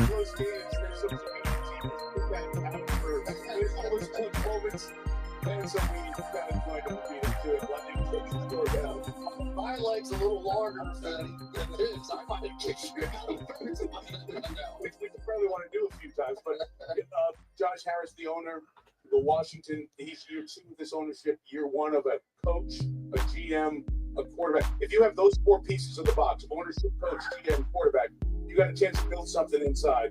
They're building something. And you don't really fully understand it until you get inside that building, right? Go in there, get a feel for the magic that is happening once again in Washington. They got the quarterback. A lot of guys. Yeah, that's right. Yeah. Aiden Daniels leading that team, so they will move on to Detroit to take on the Lions on Saturday night. Coming up tomorrow morning. On today, they were with us here earlier. We're so excited to see the debut of the new team. Greg Melvin with Savannah Guthrie on the Today Show, and I got a chance to sit down and visit with them. So I got a chance to play Asia correspondent. I saw, yeah, it was a fun day. Ben Smart, of course, things that we're doing going on in Los Angeles. It's tomorrow morning, only us. Final score from Tampa. The Bucs season Bucs win it. Washington advances. Commanders 23, Buccaneers.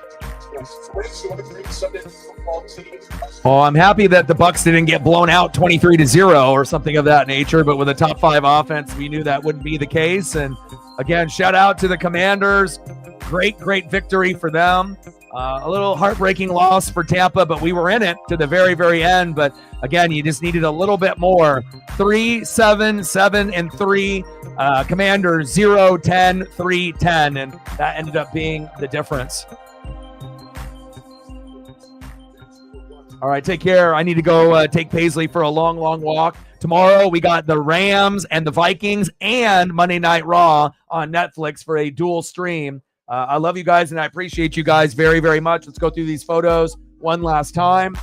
And then I got to take her for a long walk, eat some dinner, do some reading and some film study. And then we'll be back at it tomorrow at 5 o'clock Pacific for the Vikings and Rams NFC wildcard game at 5 o'clock Pacific, as well as Monday Night Raw at the same time. Can't wait.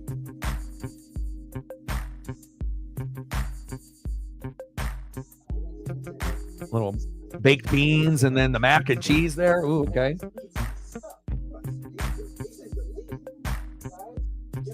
Shout out to all the people that like, sub, donated, commented, shared. Appreciate you guys very, very much. And again, NFL playoffs are over for the weekend, but we got one more game tomorrow, and hopefully that one will deliver. Shout out to Jaden Daniels. You are Lamar Jackson 2.0. I really like watching him do his thing, and we'll see what happens next week. Appreciate every single one of y'all. Love you guys, and I appreciate you guys very, very much. And I got one question for you. Who you know talk sports like us? Your boy Ryan, Northwest Sports Fanatics. Final score, Commanders 23, Buccaneers 20, and I'm out. Gang.